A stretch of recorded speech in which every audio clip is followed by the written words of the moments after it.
Old World, Florida. Old World, Florida. Old World, Florida. Dude, I'm telling you, dude. Dr. Narco Longo came on and dropped the hammer of the god.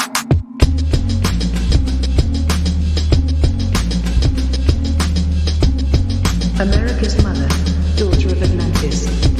God sent the weatherland, the devil sent the Spanish. Florida is Eden, the fountain of youth, Kali is deception. So Florida is the truth.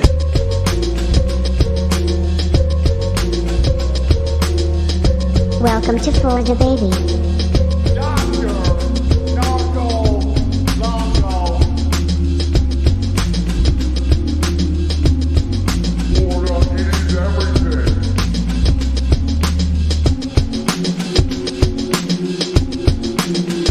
There's too much truth bombs being dropped. I can't digest it all.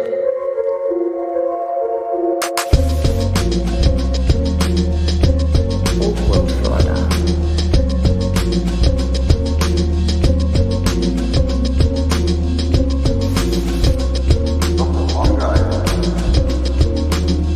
Please welcome Dr. Narco Longo.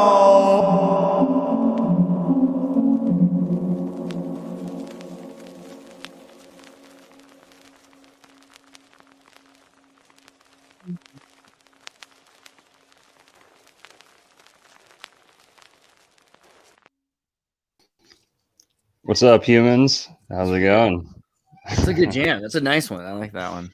Yeah, well, it's produced by Dr. Longo himself. See, that's very. See, like this is a clever way of living your life. You know, you set the tone for the stage. So I like to do the same thing. I appreciate it. Respect that. No, yeah. Well, you know, in a couple months here, not only will people be watching Dr. Longo, listening to Dr. Longo, right, dancing to Dr. Longo, perhaps they'll be ingesting and drinking Oh, really?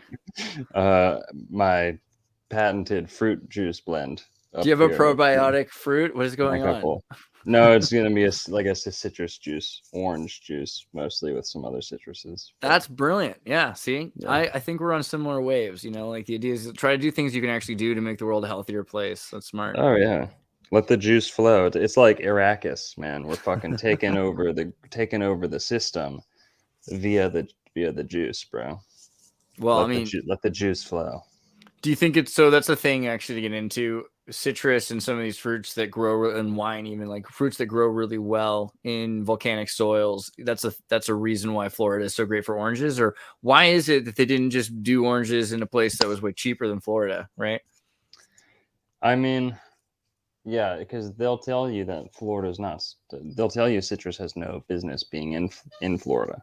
Mhm. However, I just mentioned a couple days ago that the closest relative to the sweet orange that does occur in the wild, that they just discovered in Florida, we can look this up. I don't have it on hand, but it was in all these articles, newspaper. New citrus gives hope to orange industry, something like that. That was like the headline. And basically, I've even said in my presentations, you know, the sweet orange does not occur out in the wild. Well, I kind of misspoke or spoke too soon because they just found this very close relative of the sweet orange. It's a less sour orange. It turns orange. It's sweet enough to like cut and eat. So it's an orange. Here, do you want to pull up the picture? I just found the thing. For sure, I think, for is this sure. what you're talking about? The newly discovered orange tree. This is Look at that. Look at that. Wow. Go up a little bit. Go up a little bit. Okay. Do you know anyone else who can quote like state college headlines off the top of their head from like a mile away? Edward Bernays or Dick Cheney. I don't know. Did you write this article? No, I'm just kidding. I might have. At this point, I am the Florida Board of Tourism. That is the way to do it, I think. I mean, really, though, this is not out of the question. And what's the deal with oranges? They were supposedly brought by the Spanish or the Portuguese, but really they were brought by the Umayyad emperor to Spain and Florida, or what? Yes, you know, that's a good one because, you know, this is why words, names of things, names of places matter more than you can ever understand. There's been some talk about, I mean, like, because I've been thinking a lot about Islam ever since you talked about Turkey and like the idea of the Turkeys in Florida. Yeah, yep. What's that map called again? I'm sorry. That was the Life. I think it was Life magazine posted it. 1917. About, it was probably 1913 or 14 or 15 maybe. Right before we entered World War One. It was Life magazine. What if the Turks and the what if map. There we go. That's it. Yeah.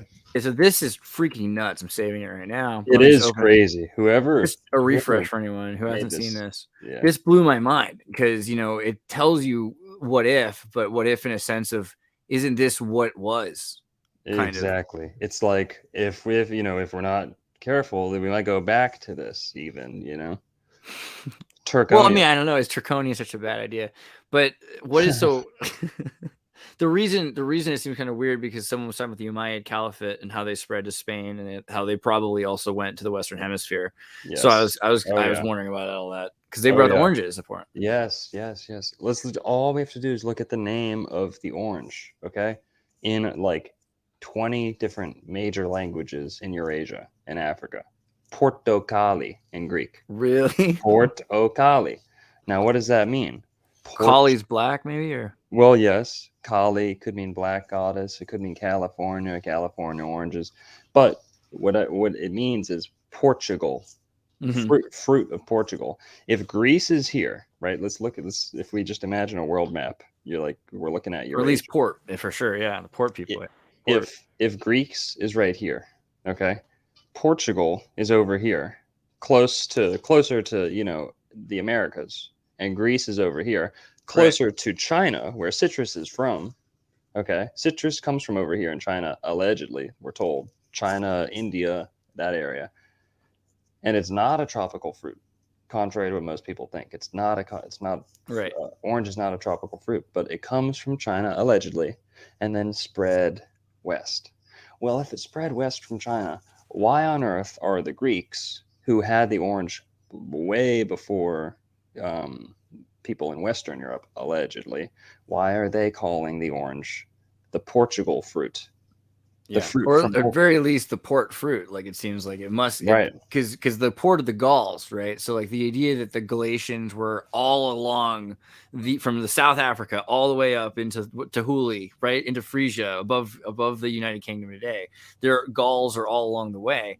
So there were port people, and so even the word porters, they talk about the Irish. Yes. The Irish were under the control, similarly. So this idea also of the Arabs being like a singular group is interesting. When you look at the Umayyad Caliphate, they were not. It was like 8% or something of them, 5 to 8% were actually Muslim, because they wanted to control, like, the whole thing is the tax, right? Yes. You tax people that aren't Muslim. So if 90% of your empire are not Muslim, you tax 90% of your, that was what's going on. Oh, and you look at Persian paintings, ancient Persian paintings, the people and their facial hair. Arabs can grow full beards easily, right? Mongolian or Chinese, Asiatic phenotypes, Southeast Asian phenotypes have typically that more wispy catfish type beard. Well, if you look at old Persian paintings, those are full blown. Those are full blown kung fu masters in the paintings. They're not like the Arabs we think of today. There's pretty much a Chinese empire, much of the Persian empire as we know. Yeah, this is another thing that kind of blew my mind, because when we were looking at China and the idea that there's 300 ethnicities across China, right? And so that the Han Chinese are from one part of it. It's interesting because China today says, oh, we were an empire for thousands of years. But really, that'd be like saying, Canada and Mexico and the United States, and Brazil, they're kind of like a people, right? And they've always been one people. It's like, well, that's kind of, I don't know. I mean, because China would have had a lot of Russo-Slavs or whatever you're saying, and Uyghurs. And then Russia today has tons of Asiatic people. So it's really not a blood culture. It's more of a meme, right? Which state you're in. Yeah, meme. Have you seen like the Tuvan, like Russian Tuvan, like throat singer dude who does like the Star Wars rap like an Ewok? No, I know what Tube Enchanting is. I love fucking spacing out on that stuff. But Dude, because like in parts of South Russian Federation, right? Like all along oh, the they border. do that, yeah. Yeah, it's Yeah. just. I mean, they have. Who are these people? They're not really Russian, and they're not really Chinese. You know, so this is and that's the thing they did to people. So I think we talked about the gypsies a little bit. I got really excited about this because back like 2012 or something like that, I was in an anthropology class, and like you have to do a thing on the gypsies. And how are you supposed to do a cultural anthropology thing on the gypsies? Because a lot of it is keeping secrets from people that were trying to murder them. You know what I mean? Or kidnap their kids. And it's like, and people have horrible stories about the Romani people. They think, oh, well, the Roma, they're kidnapping. No, because at the end of the day, a lot of the stories are them getting back their own kids. And maybe in circumstances, I mean, it's the result of being pushed out of wherever they came from and not being allowed to talk about it. And they're not from Egypt, but that's where the Umayyad Caliphate would have let them come through. Yes. So looking at their genetics, we finally figured out where they're from, right? So there's two different groups, well, there's three, but they're all from India. And so there are parts of West India, the Sindhi people and the Rajasthani people and the Ghaznavid Turkic Empire, whatever that really is, you know, because Ghazna, Mahmud of Ghazna was all about murdering, killing all the men, or, you know, at least castrating them, making them into slaves, and then assimilating the women into the rest of the empire as slaves so that they would completely erase cultures. And it's the way that, you know, you think of the Romans or something salting the earth, but it's impossible then to figure out what kind of people lived in a place if they're all forced, like literally the entire population was forced out. And except we now have like the few that survived are the gypsies, right? The Roma.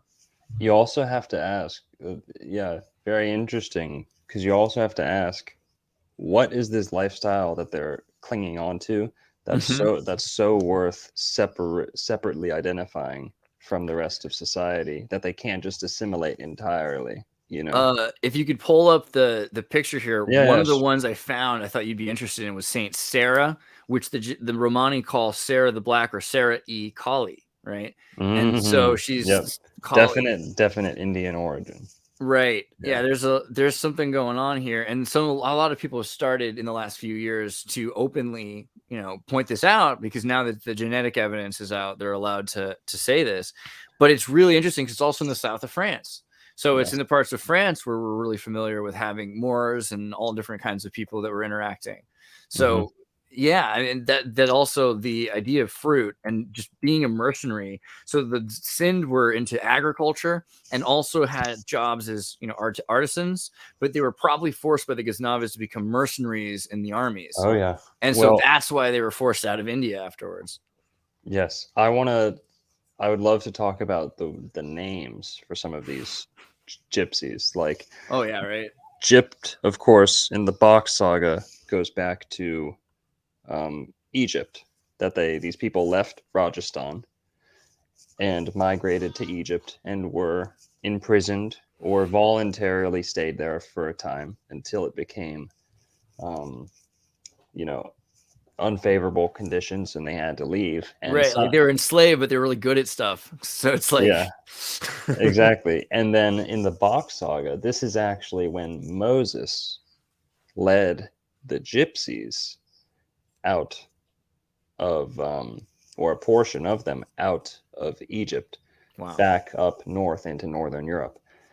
And that's where you get all these splintered gypsy clans like Irish travelers. Well, people say, oh no, they're just called gypsies in a derogatory way. No, they actually have some of this. Why are they all 6'6"? You know, why are they all world-class fighters? You know, why there's stuff in the blood that doesn't. Right. They're clearly the Rajestic lifestyle. Rajestic even means today in Indian or in Hindi, Rajestic is like if you eat meat because you're fiery. A soldier. Raja is the fire, right? If you're a soldier, you have to do this kind of, you eat flesh and burn, you know, it's kind of more intense than Sattvic. Like Sattvics are very peaceful, right? Right. That's a good perspective. The Rajasthan. And another thing that sets them apart, and I kind of indicated that with what's their lifestyle that they're set apart from. Let's just look at the word Roma. Okay.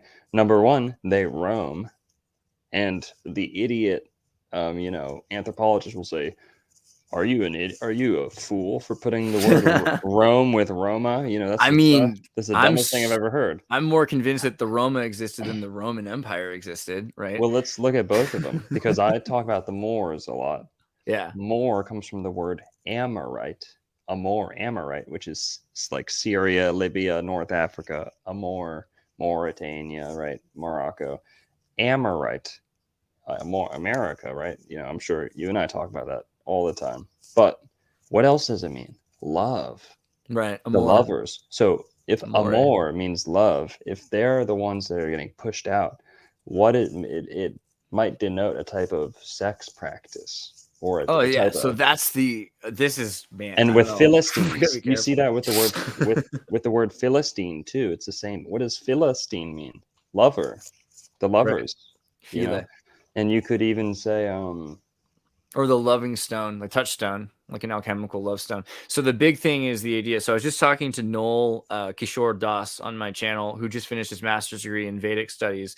And a big thing, I mean, and this is kind of like, it's as much as you should be allowed to say without getting in trouble, I guess, about the secrets of like the Krishna consciousness, is that the gopi is, in terms of this love, you are trying to channel being the greatest lover of God, right? So it's not so much about your gift in the afterlife. Sometimes you even give up your gifts in the afterlife in order to be so devoted to Krishna or to whatever is going on, but often it's Krishna, right? And so Kali, similarly, if you're channeling Kali or Radha or some of these different goddesses that or gopis, right, who exist literally just to serve this god, then you become that servant of God.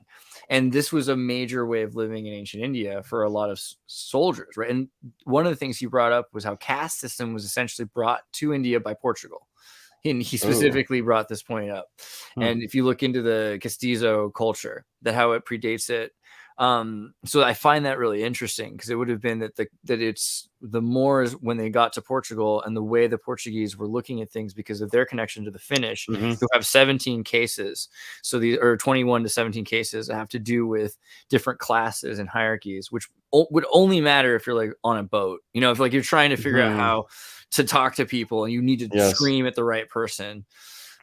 Yeah, and let's just think about Portugal, because I always try and link the Phoenicians to the Finnish. I don't try to. I'm desperately trying to show people that they are linked, I feel like Disney World Epcot Center has a ride that's all about that. Actually, if you've been to that on the Three Caballeros boat ride, you see the Phoenicians and then you come to the Finnish.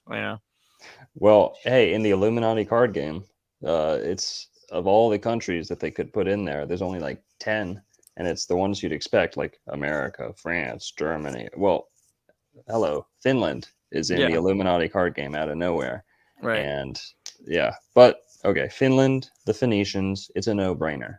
Well, Portugal, a way that you can always like debunk the Phoenician narrative is that look at their homeland, strip of homeland. Okay, it's like a little, it's like the leftover crust from a slice of pizza on the side of the coast that's pretty much being pushed out into the ocean. All the empires around there never even came to the other side of those mountains.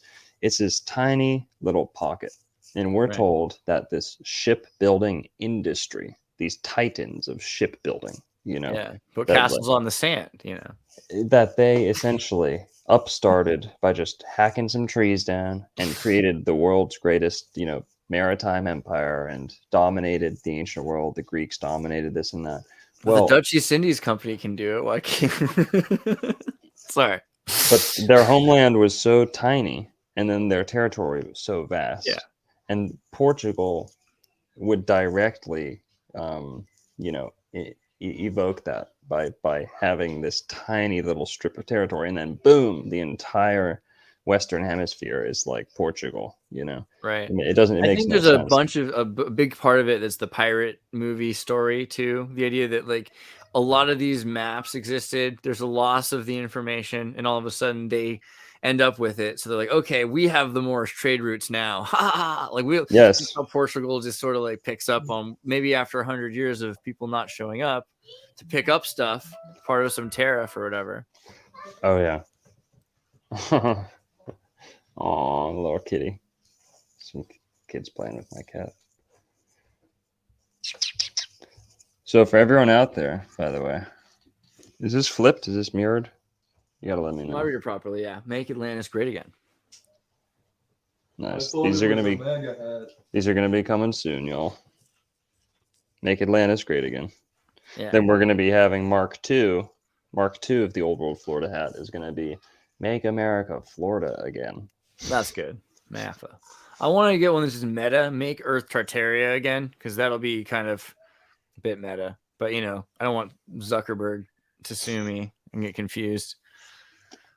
The thing that also you were saying about the Roma that was interesting, I mean the Romans, because both is that the Romans are known for conscripting soldiers from all over the world. They like go, so this is an excuse for how everything is Roman, and Romans, they just take other people's culture. So this is an excuse for how everything is Roman, because everything looks like the same thing, or if it looks different, that's even more Roman, because it means they stole it from the Thracians or something like that. And the story with the Sindhi and the Rajasthanis is that they were brought and they were paid across Europe even to be soldiers. And there was the Gypsy King, they said, I think in like the 13th century, or I forget it's the 8th or 13th century, but during the beginning to the end of the Crusades, they were using gypsies to hold the peace in some of these cities. So, I mean, because they were good soldiers. Yes. And also majorly good blacksmiths. And so that got to be the thing where they were like, if you know about gypsy blacksmithing, it's probably cursed, because that's so good, like that we can't compete with it. Now, another thing, as far as occupation, one occupation being associated with these certain peoples. Right. And this is not well laid out in the mainstream history. This is more pieced together by my own research. Rowing. And if we know the ancient world was dominated by sea peoples and trade routes, everyone's like, oh, the Silk Road, all of world history revolves around the Silk Road. Well, what about, like you said, the Moorish trade routes, the entire Western Hemisphere? Right. Well, people kept the Silk Road and Eastern routes secret as long as they could, and would assassinate people to keep those secret and retain control. Same thing happened on the Western Hemisphere, but I forgot what I was gonna say. So, pirating is kind of like a major thing. All the pirating that's happened. I mean, so highway robbery, Valaeans, the whole idea of the roads being taxed and tariffs. Okay. The first thing I noticed about Florida when I got there is the highway robbery, because there's no. What's the deal? You guys don't have like state income tax or something. There's some excuse. So instead, you got tariffs wherever you travel along the roads. They rob you. Like if you don't go. Yeah. Well, no, I mean, if you drove through without paying them, they'll just charge you. They'll like pay, like those they have a pick, they rob you, right? You have to pay them to use it's highway robbery. They do. Right? And I was going to say, I remember now about rowing and rowmanship. Okay. These were the rowers and the people who perhaps had genes who, at one time the barbarians were sailing these ships in conquest, and they were the best rowers on the planet. For every pump that these like 6'6" Vikings did, it was like worth twice the pumps as the 5'7" Greco-Roman dudes.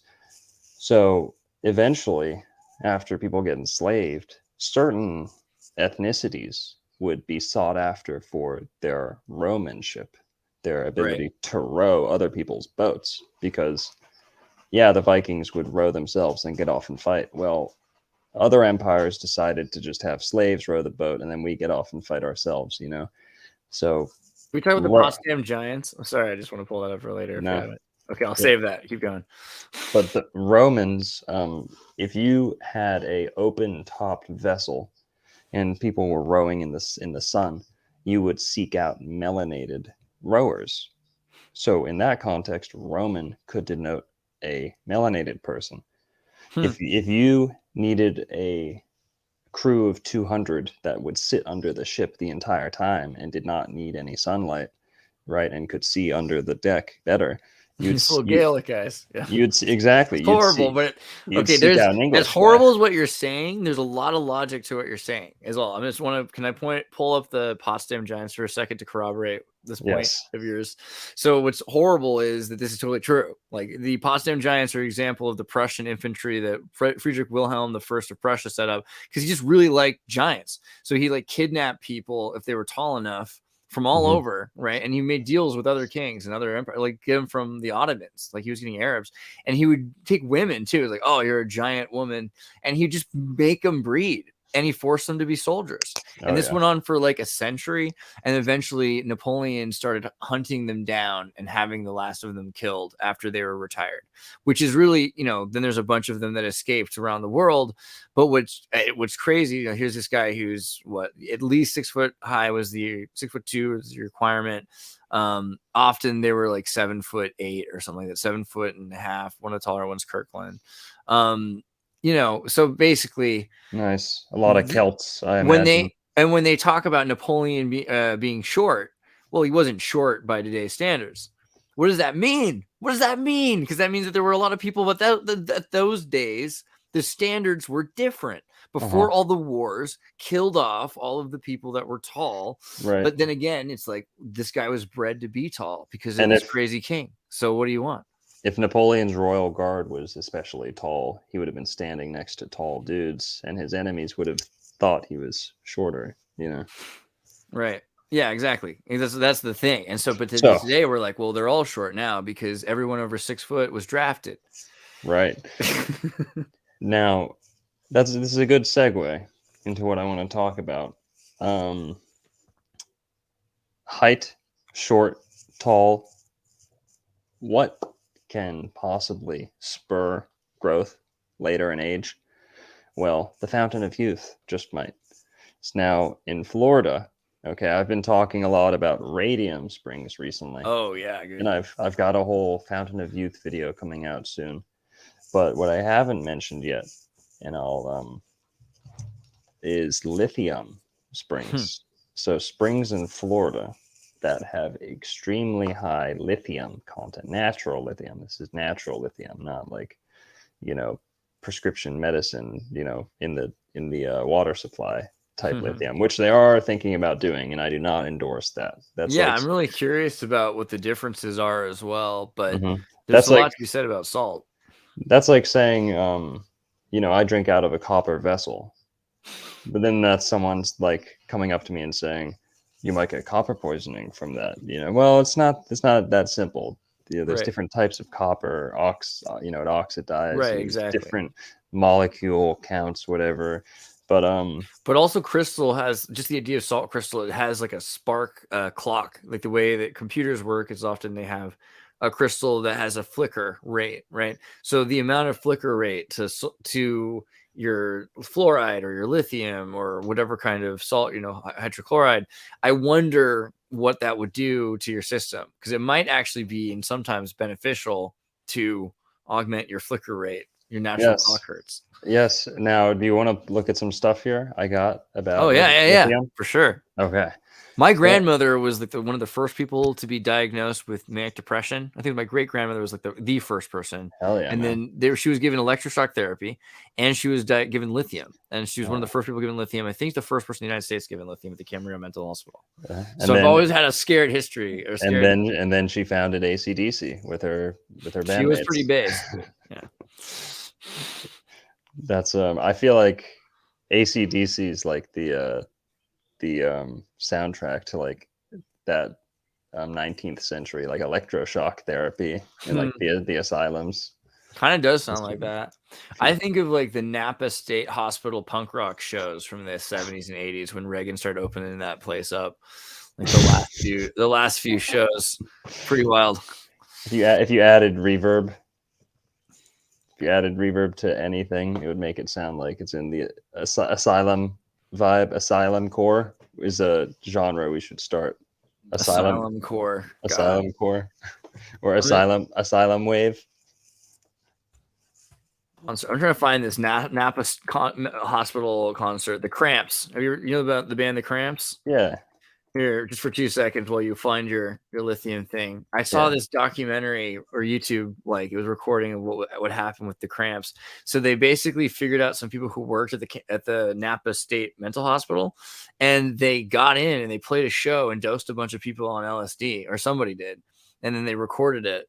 So you've got this just crazy video of them like literally at a mental hospital with insane people. Not everyone was insane either, because it's California. So I think some people just signed up to live there because they were, depressed or something. But like, look at this. Oh my God. Yeah, this is the greatest concert probably in history. I don't know. So it really happened. So Asylum Core is a thing. Asylum Core, for real. That's man. So, but yeah, lithium. Let's find the lithium. Well, I want to show you this.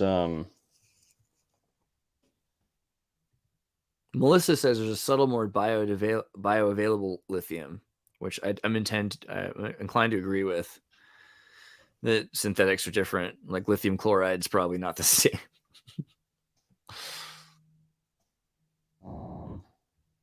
Hang on. Everybody's posting their heights right now. Yeah, I told people to. Oh, okay. How many? It could be that like you're more psychic if you're shorter. Who knows? How many Joe Rogans is everyone? Oh, that's good. It's a good new metric. No, it's an inside joke, I guess. But here we go. Okay, I'm gonna pull up a picture. This is a little water fountain that is just outside of. It's downtown Punta Gorda, Florida. Punta Gorda. If anyone knows, if you're sharing it, I don't see it yet. Yeah, it's coming. It's coming. Okay. Punta Gorda. Punta Gorda, like fat point. Gorda. Okay. Yeah. But here we go.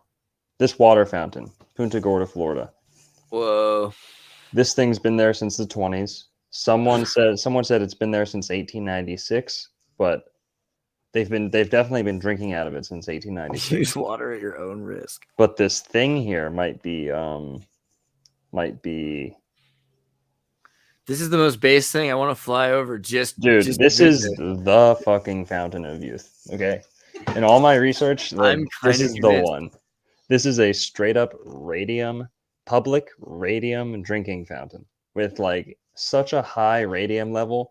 The cities tried to take this thing out like a dozen times, and the locals were like, if you take this thing out, we're gonna torch the place to the ground.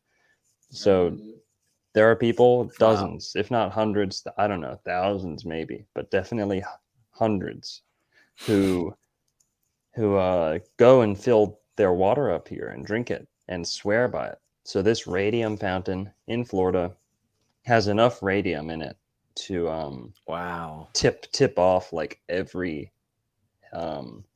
meter that there is. So wait a second. This thing was built, you're saying in the 1890s, but does that mean it was on top of an older? Yes. Yes. Well, this is amazing to start with. I can't wait to go. Where in Florida? Don't tell everybody. Punta Gorda, Southwest. Oh my God, it's already out there. The cat's out of the bag. Southwest Florida. But here, I've got another one for you. So this is radium. I was talking about this with... If the Freemasons or the Illuminati found the Fountain of Youth, they would definitely put it in the public. Like, this is the best way to hide it. Exactly. It's just some Harry Potter shit, if you ask me. Right? But personally, I'm going to show you why, as much as I exalt this fountain right here, I'll show you there could be more access points. It's the whole area. Aquifer. Right. It's the whole area that's teeming. Brain it, Eli. Okay. So here, let's pull up another one. We've got...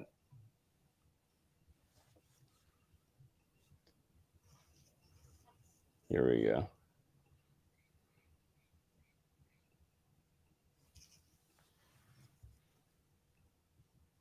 Boom.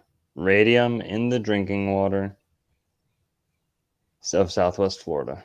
There you go. Radium in drinking water in Southwest Florida. 4,375 square miles. You want to read it? You want me to read it? You can do it however you like. An area of 4,375 square miles in southwestern Florida, with a 1981 population of 682,000, has been found to have more than 20% of drinking water supplies tested. to have more than 20% of drinking water supplies tested exceed the maximum contaminant levels for radium established by the U.S. EPA under the Federal Safe Drinking Water Act. This area is known to have an extensive deposits of phosphate ore, so that's what they attribute it to. But here's the kicker, with associated natural uranium and progeny, resulting of testing of drinking water. Okay, am I the only person here that's cracked the code as to what makes Florida fucking batshit crazy? It sounds like it could be uranium. There's thorium, uranium, everything that you've probably been warned about in science class is in the Florida water. So, yeah. Have you looked into the health of people in Southwest Florida? Do they pull up with? Yes. Southwest Florida. Who comes from Southwest Florida? Charlie Smith. Who else? John Gomez, the castaway or the pirate who was with Jose Gaspar, cousin of Gaspar. He lived to like 130, possibly 150 people. Some people say, but he definitely lived over 115. Charlie Smith was definitely at least 115. These guys were probably like 130, and they probably lost count, to be honest. But those people lived in Southwest Florida. Who moved to this exact area, Punta Gorda, just about the Estero Hollow Earth cult? The Corishans moved to this exact area. Ford and Edison moved to this exact area. Don't forget, Henry Plant built his steam line down. Scientologists too.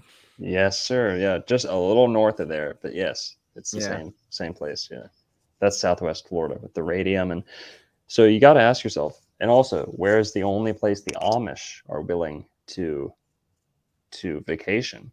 The only place the Amish go and break their rules, like really willingly, yes, and they have no shame in it. They go there and they're like, they go to fucking Pinewood, Florida, or Pinecraft, Florida, I think it's called.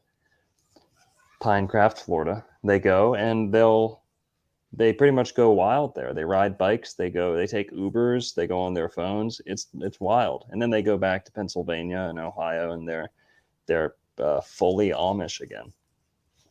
And they could go to Pinecraft, Florida. So just north of here, but still the same area. The Siesta Key Beach with the quartz sand, that's just north of here.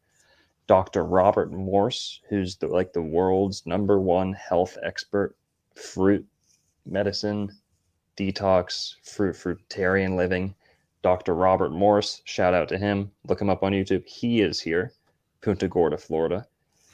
So, also, it was weird, we were recently looking at that article about radioactive waste in the pavement in Florida, which I thought was weird. Like, that's the same thing. Why are they telling people, except for the fact that they want people to know, right?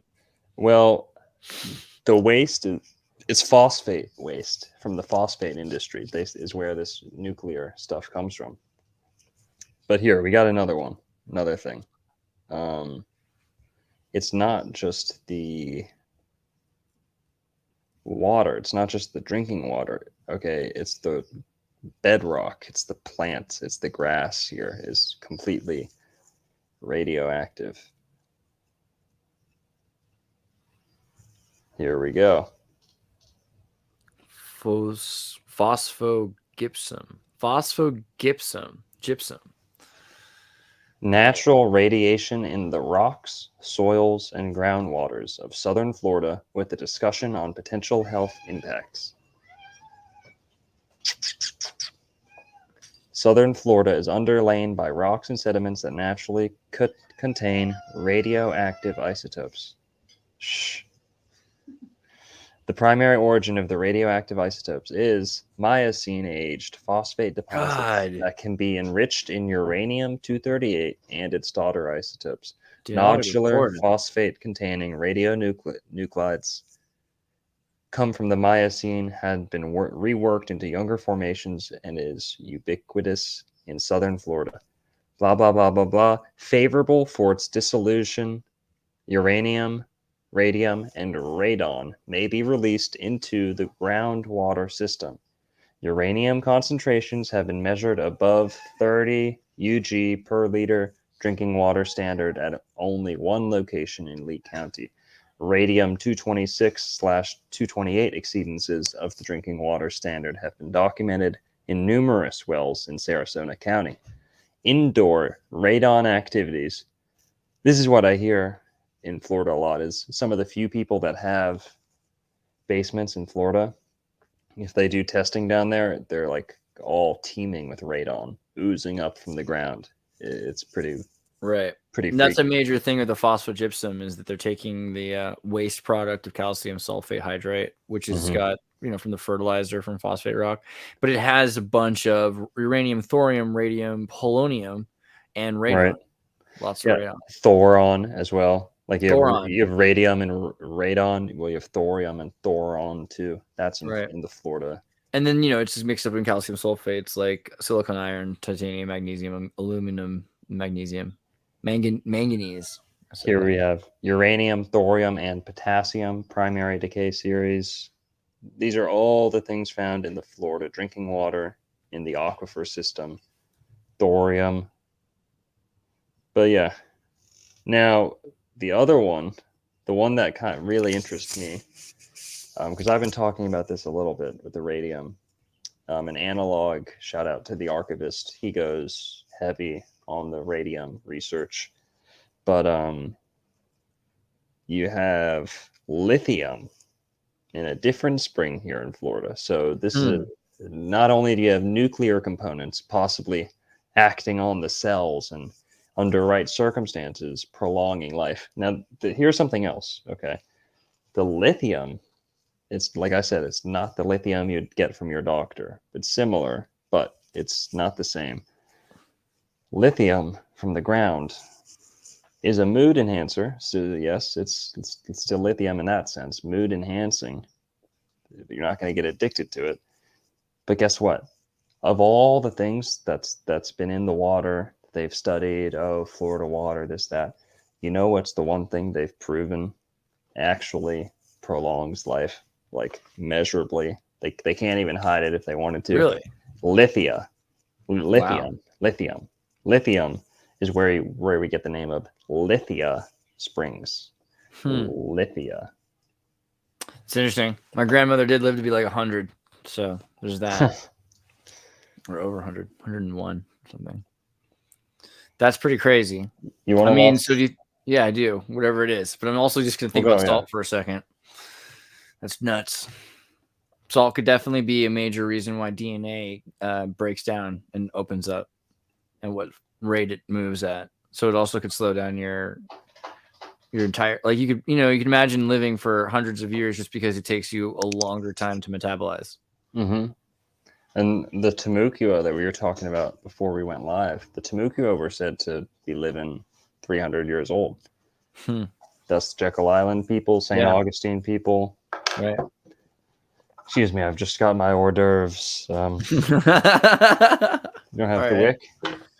While you're in that, can I pull up a screen for a second? I was just looking at some of this stuff. I'm not sure if I can find anything off the top of my head, but I was interested to find out if there's anything about the radionuclides in Florida drinking water, and if anyone's been complaining, right? Because wouldn't it be interesting if there was a bunch of people that were saying, "Oh man, it's like Chernobyl down here. Like, what are we gonna do in Southwest Florida? Like, it's just all the water here.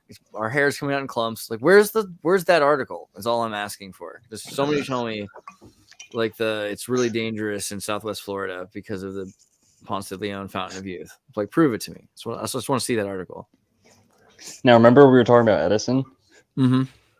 I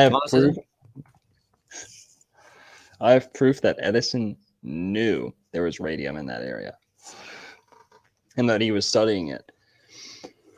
The historic homes in Florida and Fort Myers. Yes, sir. Okay, so he definitely was in the area. So what's the deal? So he came down there because of the radium, or what? Because of the legends? Because of the legends about Florida? Or because there's already stuff down there? I mean, he had to figure out how it worked. Is this kind of like one of those Roswell moments where he had to show up there and just figure out how all the cars worked? No, I think he had. I mean, we always forget that. A lot of the stuff we're talking about right now might have been complete the common knowledge in the 1920s and the 1890s because the Florida spring water tourism industry was pretty much Florida's biggest industry, biggest draw of people coming to Florida for sure was Florida spring water tourism. People were coming here to bathe in springs. And this wasn't just myth. It wasn't just like, ooh, I heard about Ponce de Leon. Let's go visit Florida. No, this was like a $1 billion industry with hotels, 500-room hotels. They all burned down. All of these hotels, almost all of them, burned down. That's all going to be in my Fountain of Youth video coming up. But yeah, I mean, it's crazy when you look into radium. We did the thing with the radium girls talking about how you could get radium water. And this also kind of is, this is a little off topic, but looking at this device, which you'd put in the water to store your radium so that it would soak the water. So you'd get energy drinks, right? You make your energy drink with radium. It's like that's where the energy came from, where the term energy drink comes from. But I saw earlier today the Roswell thing. It's here. You saw this. There's all this from yesterday in Roswell. This crazy thing that's above the sky, floating in Roswell, right? Have you seen this? There was a bunch. This is all a bunch of people had live footage of this weird drone thing floating above Roswell. And I'm inclined not to give it like an alien origin story. You know what I mean? I feel like it's too weird for that. But it could be something more interesting. Like it could be something to do with like understanding the technology that's ancient and being able to make it work. Because again, the fact that it's like near telephone lines and everything, what if it's being powered by the grid? But yeah, so that, what do you think Florida was like? Florida was some sort of ancient energy grid. Like, do you think there's, because you talk about Atlantis, but how far do we go with the energy thing because of Edison? I mean, looking at this. Oh, you're muted, by the way.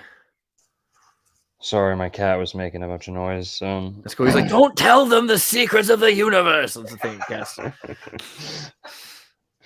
Yeah, he's Cats, he's one of those cats for sure. Bastet, spy, right? I forgot what we were talking about.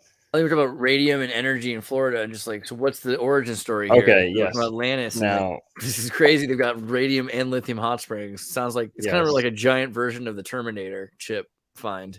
yes. Now, there's many legends of healing springs, both hot and cold. Well, Florida has both of those. But a key thing in all the myths is the river Alpheus, which ran underwater, underground, under Greek. This is kind of one and the same with the river Styx. River Styx running largely underground. But underground river, well, there's not many underground rivers in Greece or Eurasia for that matter. Not like you find in Florida, not with the same concentration. Now, there's actually a river in Florida that runs by Lithia Springs that we're literally just talking about. Oh, my God, bro. Don't get me started on these shrimp. Those shrimp live 20 times their surface non-Florida counterparts. Just talking about that today. Yeah, we were just talking about that today. Because they live off the raw energy and they don't get cancer? Yes. No. Okay. So some of, like these deep underground thermonuclear subsisting like species that receive no sunlight down and like miles down in the ocean. Well, typically you only find those like miles and miles down in the ocean. In Florida, you find them like 200 feet underneath. You find these things. They're like, fluorescent blind crawfish that live 20 times. I know I make some claims. I know I can be, this is reasonable. An exaggerator, but I've seen some stuff on crustaceans that live for a really long time and they get really large as long as they're let be. And the answer is usually that they live by volcanoes in super deep areas, right? So I can't be surprised if this is going on in Florida, sure. No, mainstream science is perplexed by these Florida crayfish, whatever, because they're blind. Okay, so they're at a disadvantage somewhat. They're blind. They live underground. They never see the sunlight, and they live 20 times. 20 times. They're exact surface cousins. Like they're exact equivalent on the surface, closest relative, lives 20 times less than them. That's coming from CBS Science what's going on with, documentary, not me. why is Florida not okay? How do we do life expectancy Florida? What's the deal here? Like, I mean, granted, isn't there like a lot of pharmaceutical fentanyl or something weird? Like, there's probably other things that are keeping it from. I'll tell you about the about life expectancy. They flood this state with the dead, the depraved, the dying, the addicted. Yeah, but does it help them? Like, if they take old people from New York City, but I'm do they get saying healthier in Florida? this is how they skew the life expectancy. If all things were equal and you were taking holistically minded agrarian people living in every state in the country, Florida would come up on top every single time in terms of longevity.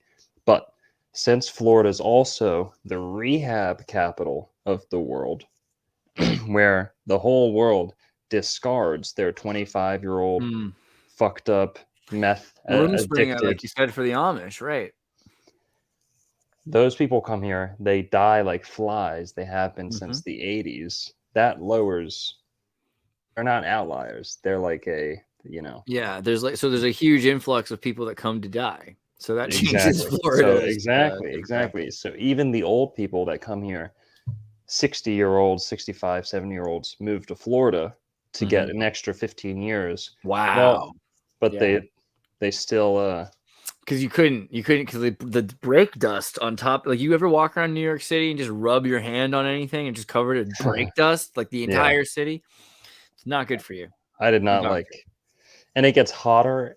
Listen, the hottest I've ever been outside. I've grown up in Florida. I've played lacrosse in Florida out in straight summer heat, straight no tree cover for hours. Okay. I've been in the heat, right? I've been in unavoidable heat. I've never been hotter than I was in New York City in the middle of the summer. The heat coming off the buildings, the heat's coming down from the sun off the buildings, up from the ground beneath you. You can't. It's terrible. In Florida, people think it's hot. That's propaganda.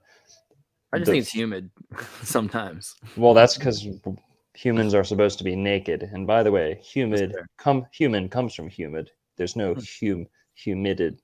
There's no humidity. Human race cannot survive under dry, arid conditions. That's why people who live in the desert are typically have the lowest IQ on the planet. Well, there you have it. You need water. Yeah. Water to survive. And one of my favorite quotes, why is Florida destined to rise to a greater height than any state in this nation? Because it has the same isothermal zone as did Luxor, as did Thebes, as did Athens, as did Babylon, as did all the philosophical titans of the ancient world. These all flourished under a Florida-esque climate. So, yeah. This is really interesting just because, looking at the way they've positioned Florida, like it's a dangerous place in some ways. There's alligators. I don't know. They've made it seem like it's a place that you should be. It's hot. You got to be careful. Demons travel through dry, waterless places. A comment says, an emphatic comment. Florida says. seems a lot. Yeah, it seems a lot more interesting. And then before you've also shown the pictures of the giant stone anchors, right? I don't know if I can find an example. Like you hear, well, you're into like computer generating, right? Okay, well, Florida is the fucking like template. You get what I'm saying? Like it's the flat template, like tree there, house there. Right. Yeah, they just decided what they wanted to do with it. Yeah, it's the flat template, and that is the garden. That is, if you were to, when you're planting a garden, what's the first thing you do? You either choose or you create the flattest piece on your property. And Florida's the flattest. People say, are you a flat earther? Well, I say, You can't be. Flat Florida. You can't not be if you live in Florida, you know. Flat Florida. What about Disney? So like Disney is another one. You got Scientology, you got Ford, you got Koresh T and the Hollow Earthers. Disney, you know. Disney wanted to build their empire, or at least his empire there. And then he dies, and then they take it over. They still do it, so they still wanted that area, right? Yeah, Disney. I have not dug deep into Disney, and that's all. One weird thing is that Anaheim was the orange groves, and so like he went from one orange county to another orange county, right? Which is pretty crazy. He like, what does he have? What's his deal with Orange County? Like, what's up? Stay white, boys' night out. Orange County, yeah, you've got the Duke of Orange, you know, you've got the Duke of Nassau, you got Nassau County, and you got Orange County, and you've got NASA, not very far from Nassau, and then you have Nassau in the Bahamas as well. Lots of oranges in between. So what's it all about? And of course, you also have your fleur-de-lis all over the Gulf, associated with some of those dynasties too. But the orange, to me, I just got a great comment today from this guy. I'm not going to be able to give his name. I don't remember it. But someone DM'd me today saying the naranja, you know, we were talking about the name of orange, like the fruit, naranja, which is like the only fruit that only goes by its color. You know how many, all these orange facts, like it's the only fruit that does this. Yellow. It's the only fruit that does this. It's the only, yeah. Blueberries, but they're lying because they're purple. No, that's a berry. It's, you know, it's an adjective. It's not a noun. An orange is a noun. You know what I mean? Hey, pass me that blue. Pass me that. Doesn't work. Blah, blah, blah. But orange, origin, the only word orange remotely rhymes with, unless you're Eminem or Lil Wayne, is origin. The origin of species, the origin of humanity. Oh, another one that I like, another word I like to play with a lot of the time is manatee. Like, well, where does humanity come from? Probably where manatees come from, Florida, right? Didn't they like think manatees or narwhals had gone extinct, and then they found them again in Florida? Like, there's a bunch of species that they thought were extinct that reemerged in Florida. And yeah, just the idea that Florida had something that was there. So do you think that these things were just, is this just natural lithium and radium, or is this somehow collected? Like, why is it there? Yeah, now, like I said, those websites will tell you it's kind of like a surface down phenomena, like it's phosphate in the ground in like the sand levels up top that bleed into the aquifer. That's the source of this. I have no expertise in that field, but I'm going to come out on a whim and say it's probably oozing up from the same source that the water comes from. And if I had to guess, here, can I play a spring? Sorry, Yeah. Can I play a video that I had queued up? No. Cool. No. Yeah. Do you notice we're wearing the same material? This is amazing. Yeah. Yeah, guys, everyone out there, we're wearing the same thrift shop I don't know how we did it. material. Yeah. Let's go. Based. I'm glad the Oranga cost happened to the lost tribe of Orangriel. Jesus. That's a weird comment. I'm just gonna say. Okay, here, I got a good video.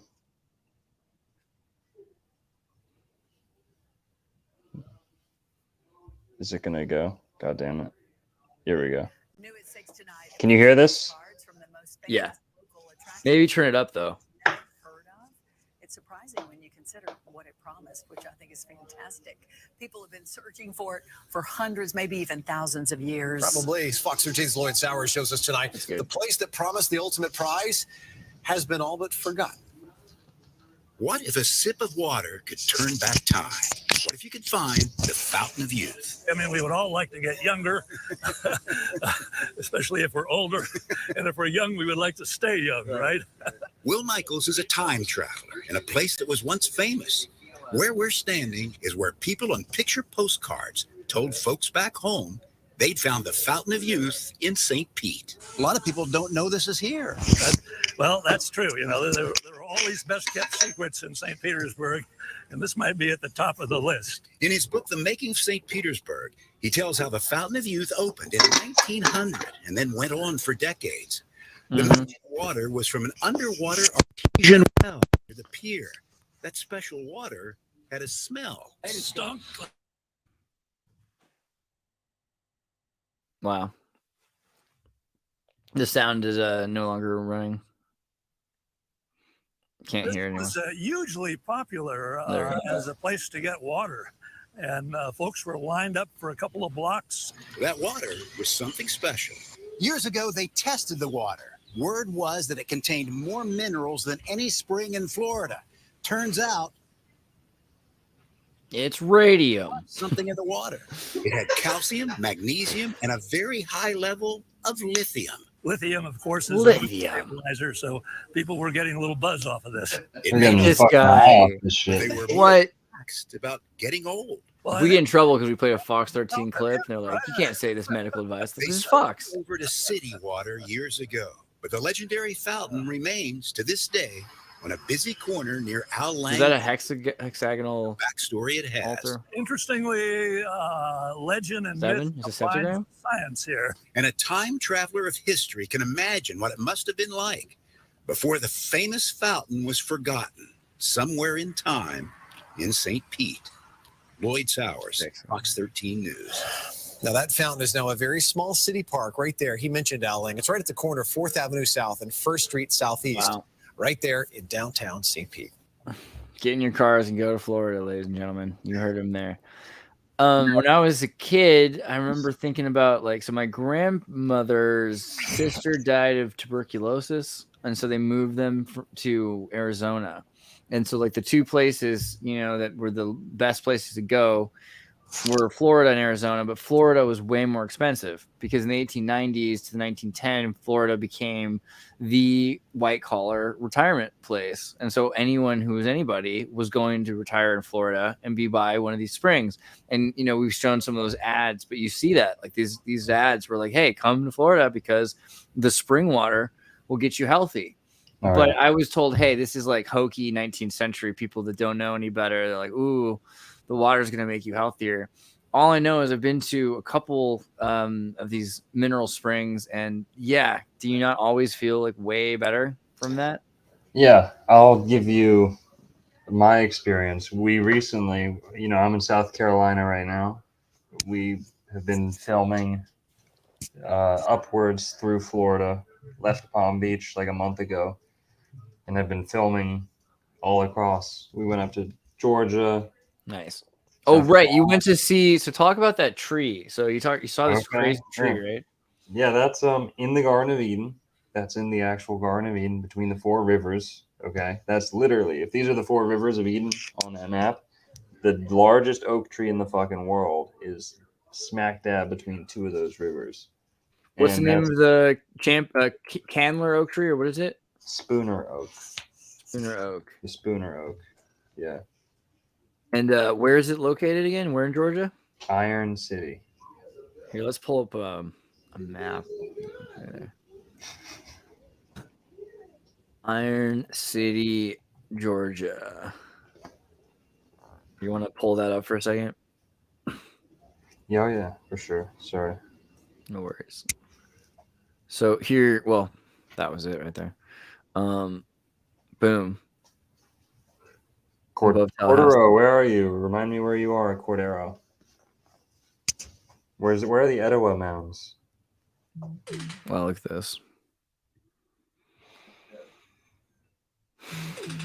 Community Somewhere center. around there. We don't. Yeah, we it's should right there. say where. And just if you zoom out, all these little circles that Mhm. you see right there, those are all mega farms, big, Mhm. big fucking farmland, privately owned farmland. So that's literally one of the biggest gardens on the planet right now. Some of America's, I don't know. Prime land. It's not technically Florida. It is technically Georgia right there. So it's right over the Florida border. So I don't know as much as I would know if it were in the Florida, I would have. Well, you got Cairo right there. Oh yeah, you got many places right around there. With It's pretty crazy. All the street names around there are Canaan, Holy Land, shit like that. It's weird. But Four Rivers, Apalachicola River, Apple of Eden, Apple. Blah, blah, blah. But that tree was right there. It's huge. People were saying, "Oh, the angel oak's bigger." We were at the angel oak today. The angel oak is amazing, and it's more picturesque. The angel oak is, but that's what the angel oak looks like. It's more like that. Reaches over and touches the ground.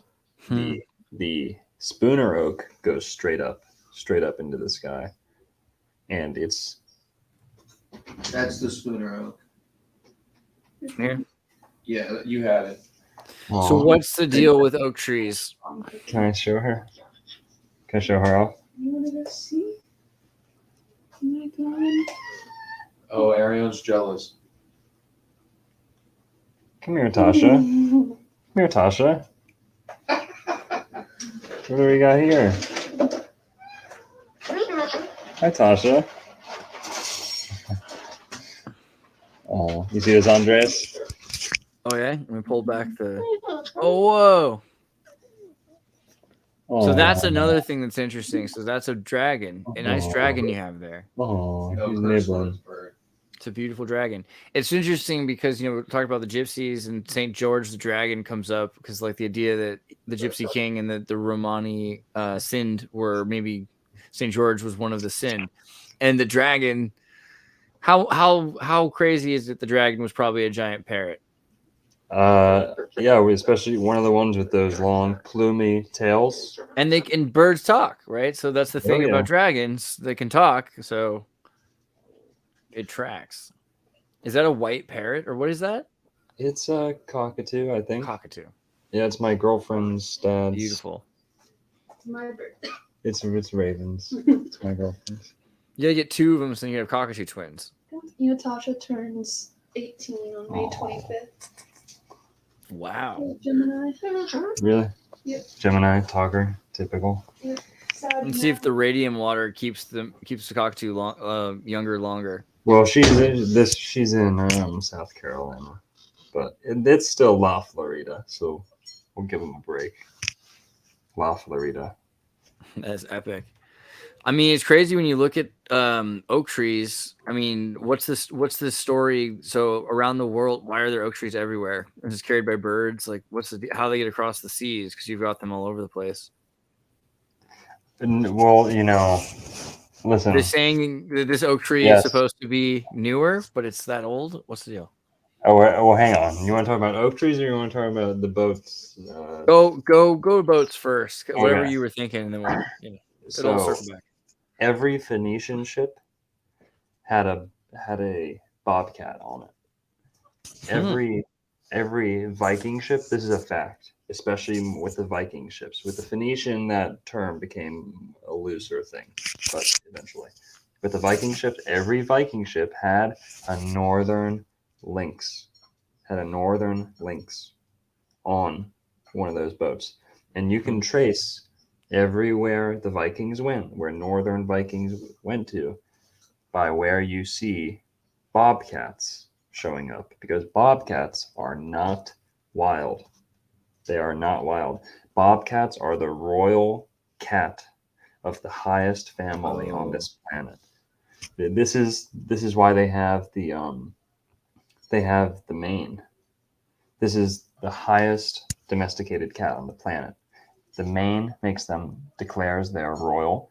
And when you see the cat in the Sphinx, well, it's a lynx. Hello, right there, lynx, Sphinx. And there's many interpretations. Oh, it was a dog. It was a person. Clearly the head's a lot smaller than it should be, so something happened, right? Yes, but with the reason that all these pharaohs are wearing the headdress right here, the mutton chop type headdress, is that it's emulating the Florida bobcat or the northern lynx, which are one and the same, minus an inch of fur. And these were dispersed across the planet by the same sea people. There's a bunch who of links in brought- Chernobyl. Yeah. These are the same people who brought the phonetic alphabet around the planet, the Phoenicians. And how do we know this? The oldest domesticated cat on the planet. That's like a modern domesticated cat, not a wild cat. It buried alongside a person 7,000 years ago on Cyprus, in Cyprus, Phoenician colony, one of the first. So Phoenician A strong. modern Turkic settlement. So it all circles back. It's interesting thinking about the bobcats because around where I live, like mountain lions and these kinds of large bobcats will claw a redwood tree the way a cat will scratch a post. So they'll climb up a tree and then they'll be like, I'm the biggest cat around here. You can't get above where I climbed. I'm like 30 feet up. Like, you know, and you're like, okay. Because it's the entire side of the redwood tree has just been all the bark's torn off and just, you know, they've made their point. But I mean, I wouldn't be at all surprised that they were domesticated and no one's able to handle them anymore. This whole region, they call it like Los Gatos in these hills here because of the bobcats. And there's giant statues on the Highway 17 of these giant 13-foot bobcats that are on the other side of, exactly. It looks exactly like these lynxes, really, with the lynx style ears. And they're pillars on the other side of the entrance by the Highway 17 into Santa Cruz in Los Gatos. Now, this is, if I'm not mistaken, an ancient Egyptian painting showing the true royal cat of the Egyptians. Now, later on, you have various house cat breeds. Okay, there's a difference between a house cat and a palace cat. You ever know what the palace cat is? With the palace cat. More wild cat type. There's also kind of a thing that happens, right? Like we've shown with corn and with dogs, like so the pit bull. You look at the British pit bull 150 years ago, how inbreeding has shrunk the dog into a smaller dog, because it gets smaller from inbreeding processes. So the more royal a cat, it could be that it gets much smaller. And then if you take two very inbred royal cats from two completely separate lines, then they might have a giant cat child. And same with dogs, right? Or corn. Yes. Now, what's interesting about this painting being in Egypt, ancient Egypt, or ancient Mesopotamia, I'm 90% sure it's Egypt. I feel bad for the snake. It's Egyptian. It is an Egyptian painting. I just confirmed it is an Egyptian painting in the World History Encyclopedia as Egyptian. These cats are not found in Egypt.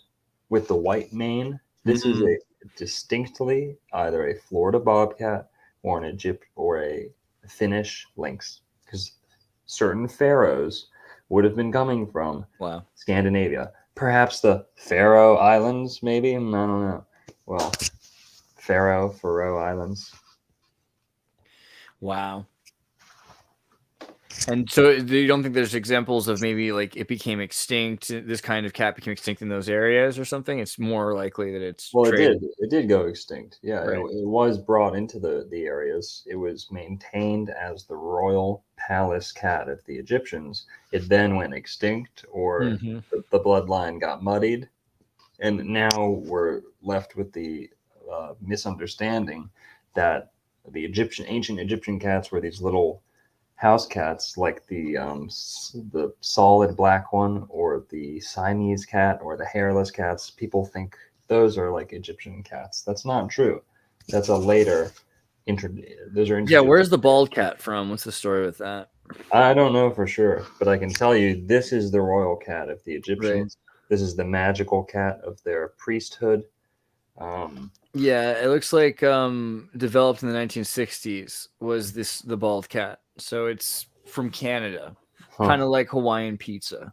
Disgusting. MK Canada. All right, but I mean, the lynx is interesting. Do you have anything like? Have you seen like the Russian Chernobyl lynx? You know, that's how you links it all together. Baby, yeah. Have you seen the Russian lynxes? Because a big thing in Chernobyl or Ukraine is that, and also in North Korea, that because they have a demilitarized zone, or it's like a heavily militarized zone, whatever you call it, nobody's going into the parts of North Korea where the lynx are growing, and so it's exploding in the population, and similarly in Chernobyl, like it's like the healthiest lynx population in the world. I think it's competing now with North Korea though, which is sweet. So basically, anywhere we don't mess around, the lynx do well. Right. Now, you can tell the lynx is domestic because it has slit pupils, which is a distinctly domesticated cat thing. Wild cats, big and smaller, have round pupils. It's only ones that have been domesticated by humans and spend a extreme amount of time checking tunnels and basements and human I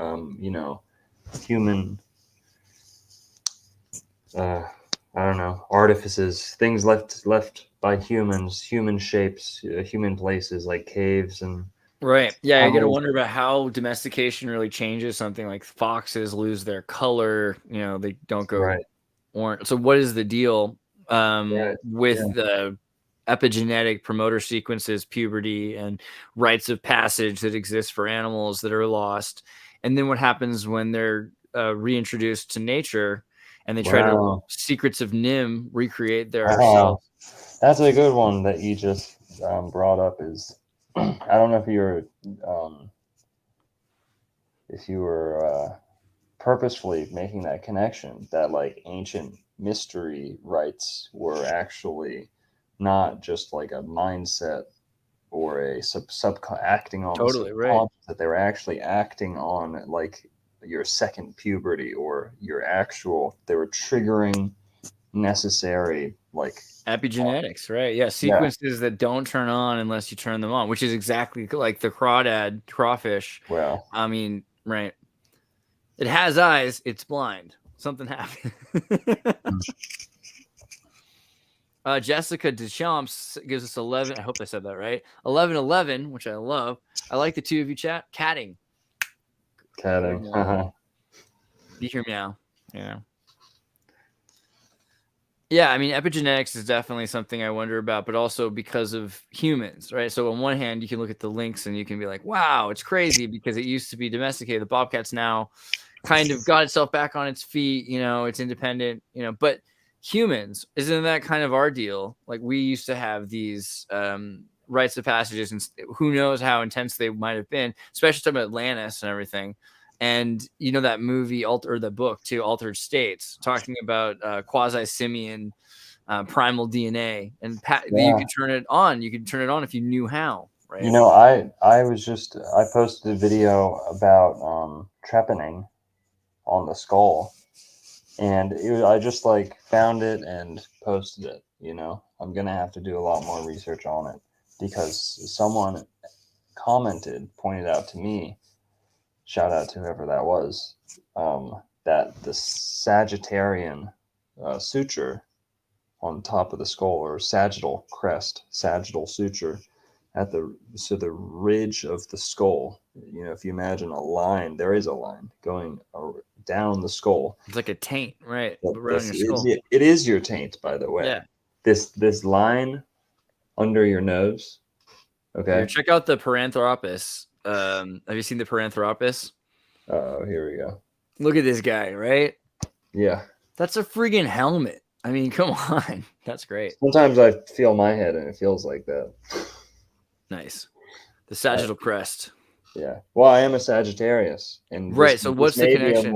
The connection is that when you view the skull from the top, look at a sagittal suture from the top of just a like anatomical skull.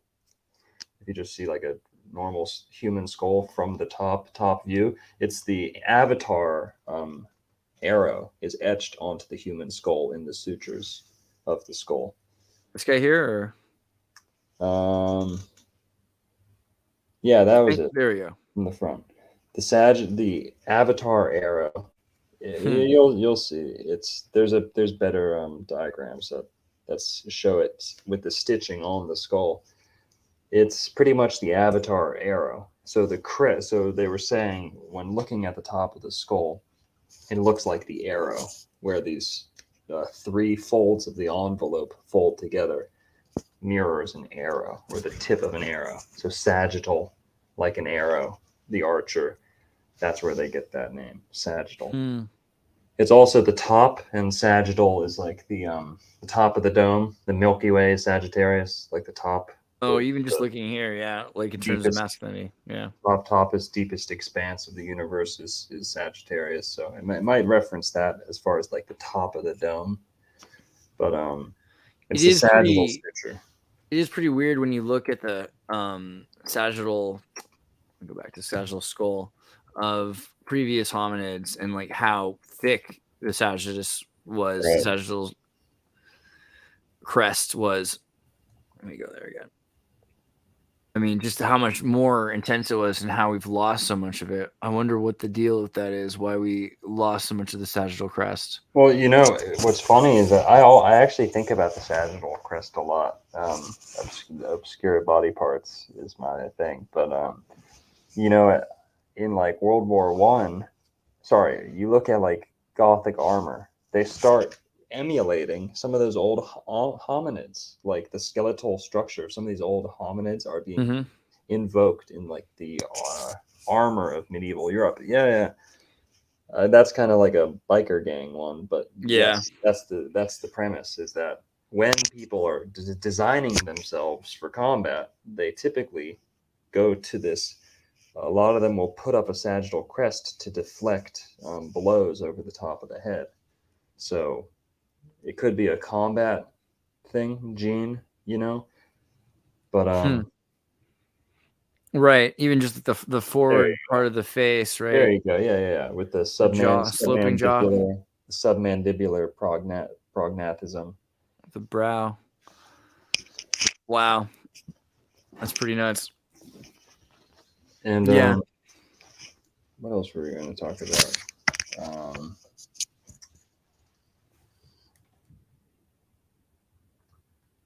Let's see. There was a couple of things you had suggested. Taurus season. What were we going to talk about? Taurus season. No, fuck that. Let me see here. I had a list. Oh, we can take some calls if you're down with Yeah, that. we should also do calls. That'd be good. Okay.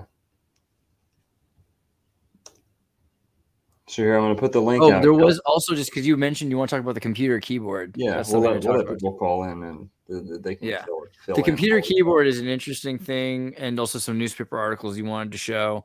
The computer keyboard I want to talk about a bit, just because it's, you know, the history behind it and the way people present the typewriter. And, you know, it was designed to be as flawed as possible so that you wouldn't cross keys as often as possible. So like if your letters were too close together, you'd constantly be getting them stuck together.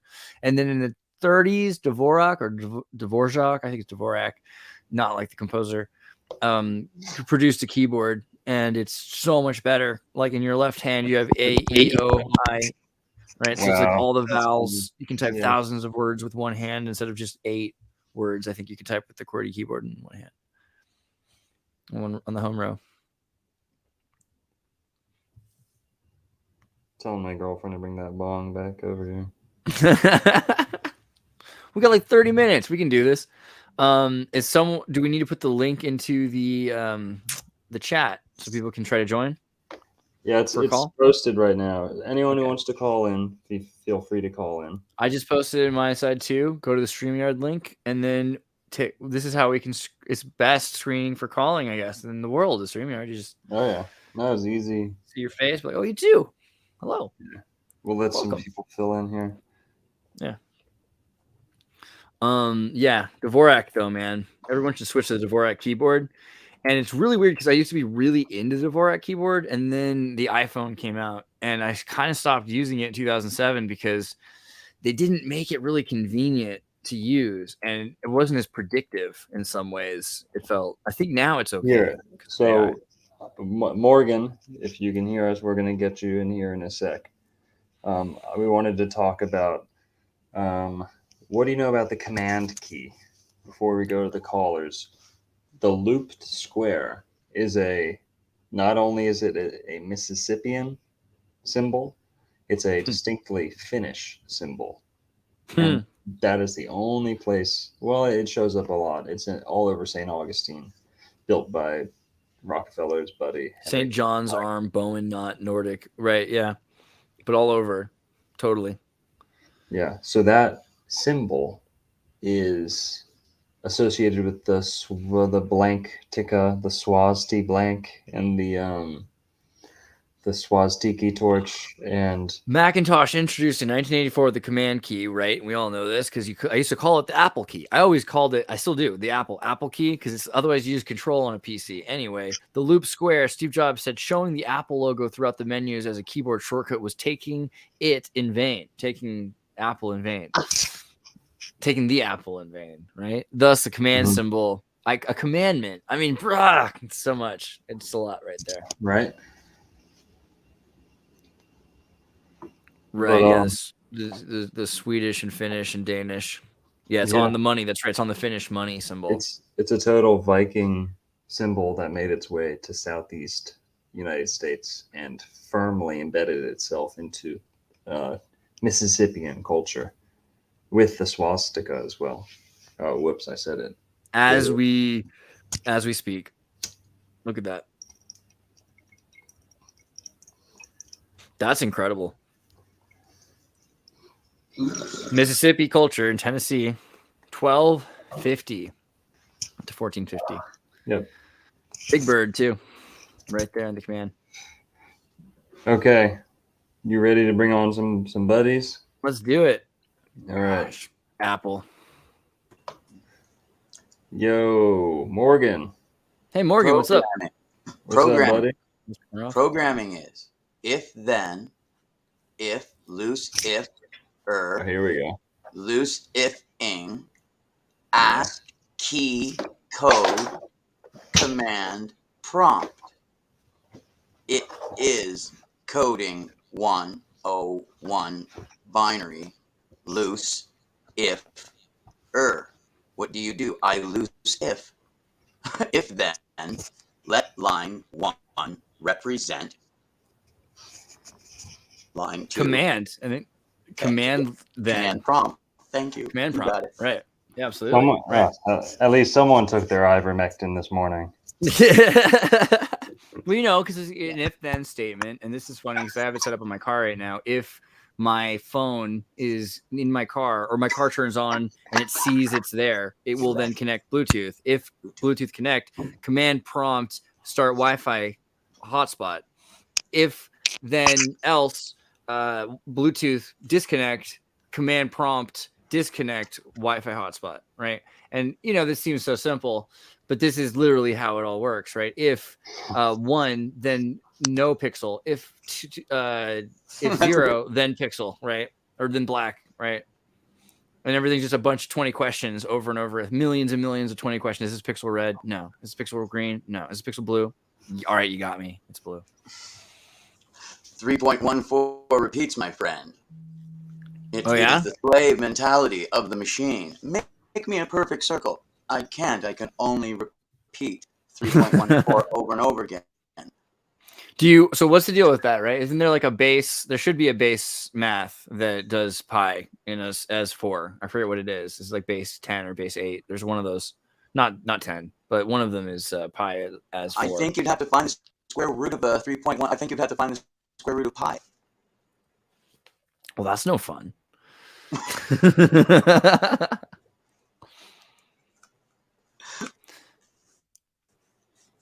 Look at this guy. He looks so serious. I mean, I think we're talking about dimensions now. If you want to get like. So when you what do you define as dimension? Do you mean like a place, or do you mean like forward and backward, up, down, left, right, inside, outside? Yeah, exactly. I'm trying to describe a circle, except not the circle. Everything outside of the circle and within, and I'm not sure how to express that. Everything outside and everything within the circle, because I'm trying to express life, or what's above if then, as one perfect thing, but I'm not trying to give it the circle as in something that's limited, but something that is completely unlimited. Yes, that you understand. I think you understand what I'm trying to say. The circle, but it's not the actual circle. It's everything else, but it's the It's the This came dark up matter. recently because we were talking about Noel, my buddy Noel. We're talking about Veda, and so this idea of like omnipotence, right? So if God is omnipotent, then God can do anything, right? Including having the capacity to do nothing. To be able to have impotence would be if you couldn't have that. So to be omnipotent, to be omnipresent, God can be everywhere at once, but God also has to have the ability to not be everywhere at once, because otherwise they'd be loss of power. So God has to be able to not know things if they want to, not be everywhere and miss out on things. This is all part He of has the to be able idea to of choose power. great parameters that he himself places himself in. Right. And the capacity of understanding. So this is a mathematical conundrum. Infinity can only exist so long as it's finite. Finite can only exist so long as it's infinite. They're like related concepts because infinity has to be comprehensible to the finite in some sort of a form, or else it's not really infinite. It's not really presenting infinite. What is the difference between the eternal and the infinite? See, eternal entity. Once an entity has gone through death, they show up in what is referred to as paradise or the white room in the matrix. Nothing. It is what you choose, because angels are programmed to receive. This is good too, because paradise. Oh, say it again. Sorry. Angels are programmed. Angels are programmed to receive. Therefore, the hell to the one that shows up and whose heart is not right. It is truly to be trapped for the one who is shallow. And you walk into the plot of characters that are NPCs, and you realize this is the depth of my soul. And God is like, yes, it's exact. I begged you to take more. Or I don't know. Begged. I showed you much. I showed you I had the how. capacity for so much more. Right. Paradise is a good word. Paradise is a good word Yes. because the Persian word for emperor or gardener is the same. It's paradiser. And for an emperor, you have an empire. An empire or a garden is paradise. So that's where we get our words. The idea of the gardener gardens the empire. The empire, the emperor gardens his empire. On water.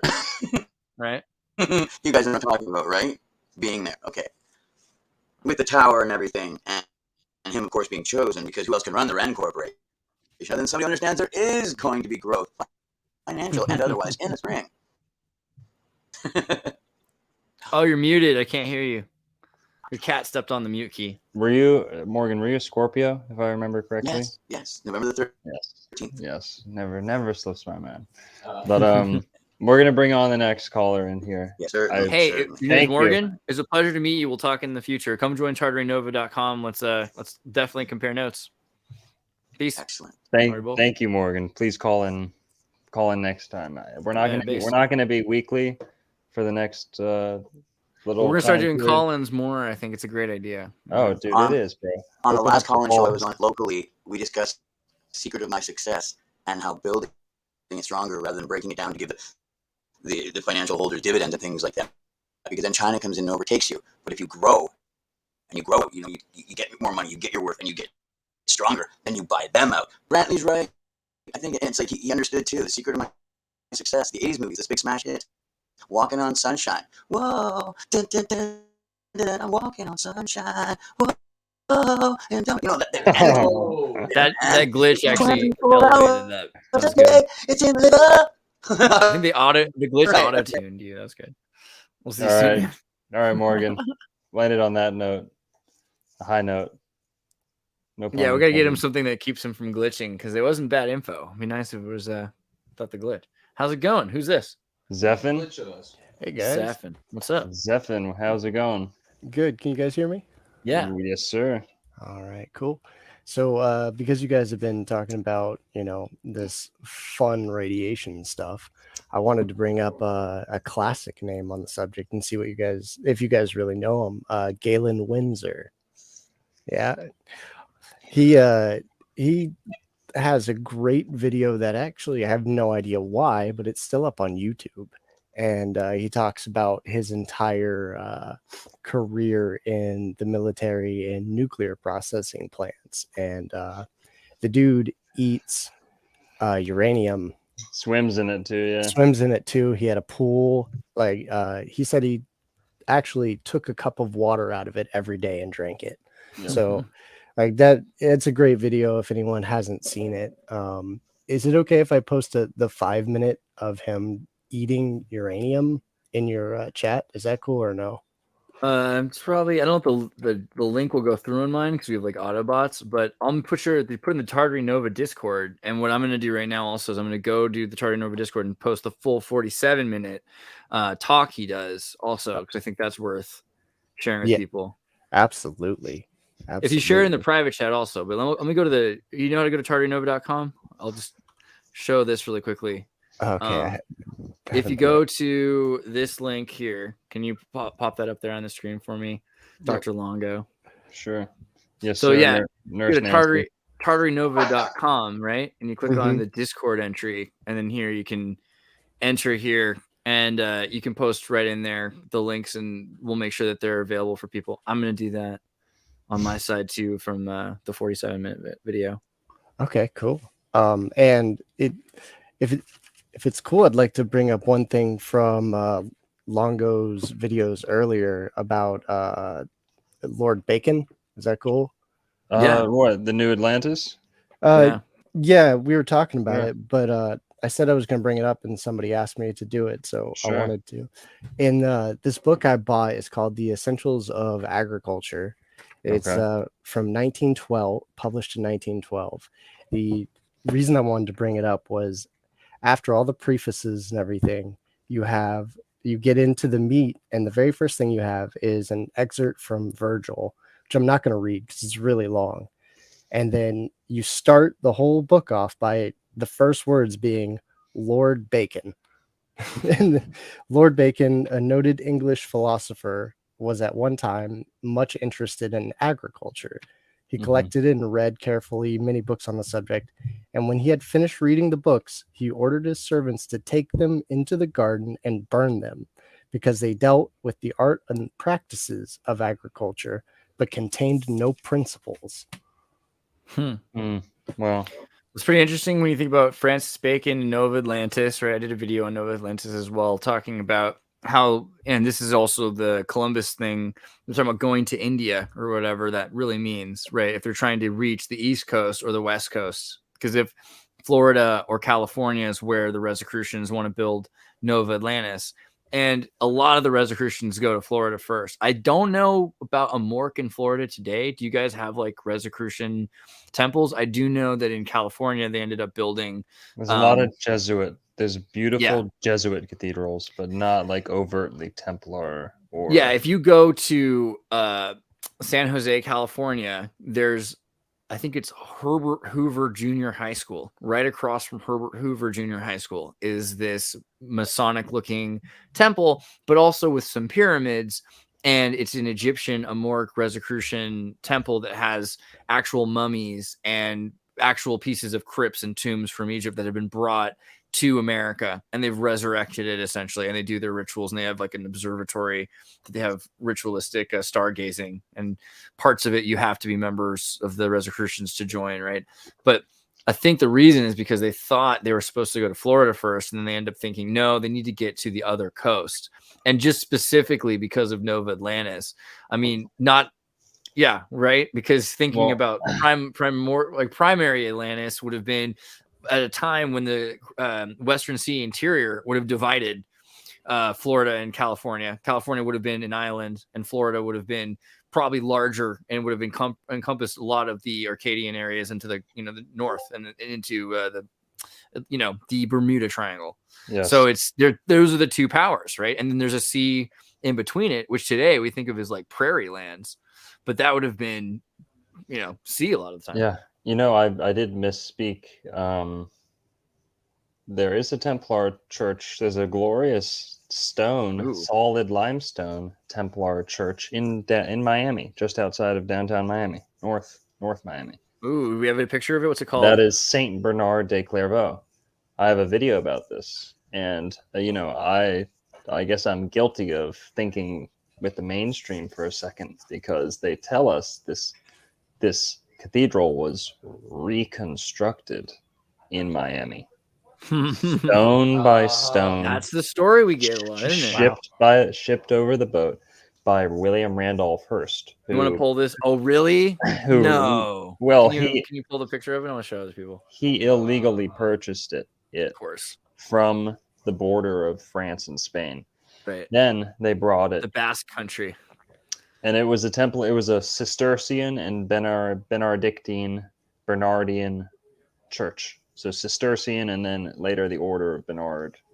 The Benedictines are great because they like to put mints on your pillows, which I like. We're gonna go there. Camaldolese Monastery. Yeah, this is great. So here's your example. And they thought, yeah, Florida is definitely the place to just bring a bunch of stuff because it's a nice swamp. So we'll just bring a bunch of stuff here. And that's the oldest building. That's the oldest masonry building, meaning 4 walls and a roof in the Western Hemisphere. Dang. And William Randolph Hearst, because the connection with Baha'i, which I was just learning one of the dudes from Saturday Night Live or from Community was a Baha'i member of the faith of Baha'i. So Baha'i is a lot more prevalent than I realized. But Baha'i, one of the main ways it was spread was by Phoebe Hearst, because William Randolph Hearst's mother was Baha'i. And so up until 1919, when she died of the Great Influenza, which I always like to bring up when I tell the story, she, made sure that he was inundated with understanding of this symbolism. And Baha'i is a very worldly religion. Like, it comes from essentially Iran, but also you have to take a Mecca to Israel. It's complicated, right? Lots of vegetarianism in that faith too. Yeah. Hey guys, I'd love to let somebody else come on who has something to talk to with you guys about this. You're so far above me right now. I'm just listening and loving it, but somebody else probably has something to say. So Listen how nice this guy is. What a mensch. We love you. We'll talk to you soon. I'll catch you later. Jump up in the Tartary Nova chat though, because we definitely want to hear the stuff that you're looking at. I mean, that's awesome, man. Absolutely. Thanks for calling, Zephin. Love you. Have a good night. Good name too, Zephin. I like that. Yeah, for sure, for real. Yeah. All right, Ricardo, how's it going? Hey, good man. How you doing? Ricardo, I'm doing well, man. Hell yeah, man. Listen, I love the work you're doing on Florida, and I wondered if you made any parallels between Florida and Paraguay. Now, I'll say the only thing recently, I don't know much about Paraguay, but I got some thoughts. I've been there a few times. I've been looking a lot into elongated skulls recently. And you'll find that in Florida, they'll find elongated skulls and they'll say, oh, these are Peruvian skulls. Well, Peru is Peru, right? Paraguay, I always stretch the linguistics. Well, and thanks for doing that, by the way. It's real helpful. Paraguay, you have the Paracas skulls. The Paracas skulls, that's another way of saying Paraguay, Paracas, Paracas skulls, Paraguayan skulls. Well, that's one connection that I've been getting into, but I don't know much about Paraguay. So if you have any... Paraguay. Paraguay is one of my favorite countries in the world. It's the Tibet of South America. I like to call it like the Khorasan. It's like the heart because it's in the center, so it's kind of well protected. And yet, because of that, it was picked to build the Jesuit Republic, which was 99 to 100% literacy, and everyone was forced by Jose Francia to intermarry because he didn't want to have anyone be one race or another race. He wanted everyone to be Paraguayan. So he's making sure that there weren't just colonies of Italians or something here or there. He wanted them to be Paraguayan. And eventually there was a triple alliance war. So the Argentinians, the Bolivians, and the Brazilians came from all sides and murdered 97 to 99% of the population of Paraguay, which destroyed it. And if you go there today, it's just beautiful. You see these amazing buildings that are left over from this period in Asuncion or Concepcion. They're just incredible. But then for the last 100 years, it was used by every cartel and every, the Nazis and, Alfredo Stroessner, and Ciudad del Este was built by his son he had two sons. Alfredo Stroessner, who was a dictator, had two sons who were going to take over Paraguay after him. But one of them was a really great general, but an ardent homosexual. And the other one was a cocaine addict. And so the CIA kind of maneuvered to remove Alfredo Stroessner from power. And so that led to where the Bush family is in control of a lot of Paraguay. I mean, it's a way to say it, but he's got his daughters, you know, they've got land in Paraguay, 5% of Paraguay in the Parana Basin. Para is Guarani for water, and Guay is birth. So their official name is this birth of the water.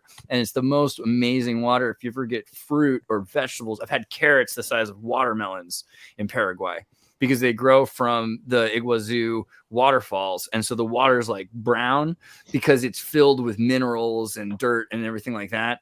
But it's like pure at the same time. I'd take it over anything ever, you know. And there's crocodile caiman that live in the water, so you can get an alligator tail for $1.50 in Paraguay and live happily ever after. But yeah, the Radium springs in the south, and in the north they have natural gas and oil. What's crazy about Paraguay, again, half of it speaks German. You go to Philadelphia and there's still the signs are in German there, which is interesting because there's supposed to be Russian Mennonites from the part of Russia that spoke German, which also gets you into the Tartaria story. But the crux of it, 99% of Paraguayans speak Guarani.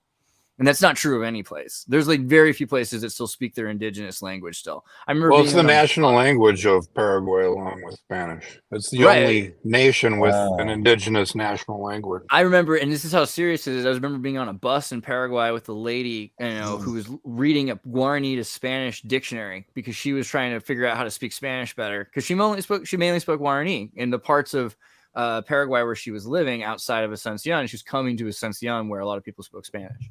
But I mean, it wasn't. I mean, a lot of the time they could speak German and Guarani and not speak Spanish in the north. So it's become more because of media different. Like German is spoken clearer than it was 20, 30 years ago. They spoke a weirder German in Paraguay. Now they watch German TV. The German's clearing up.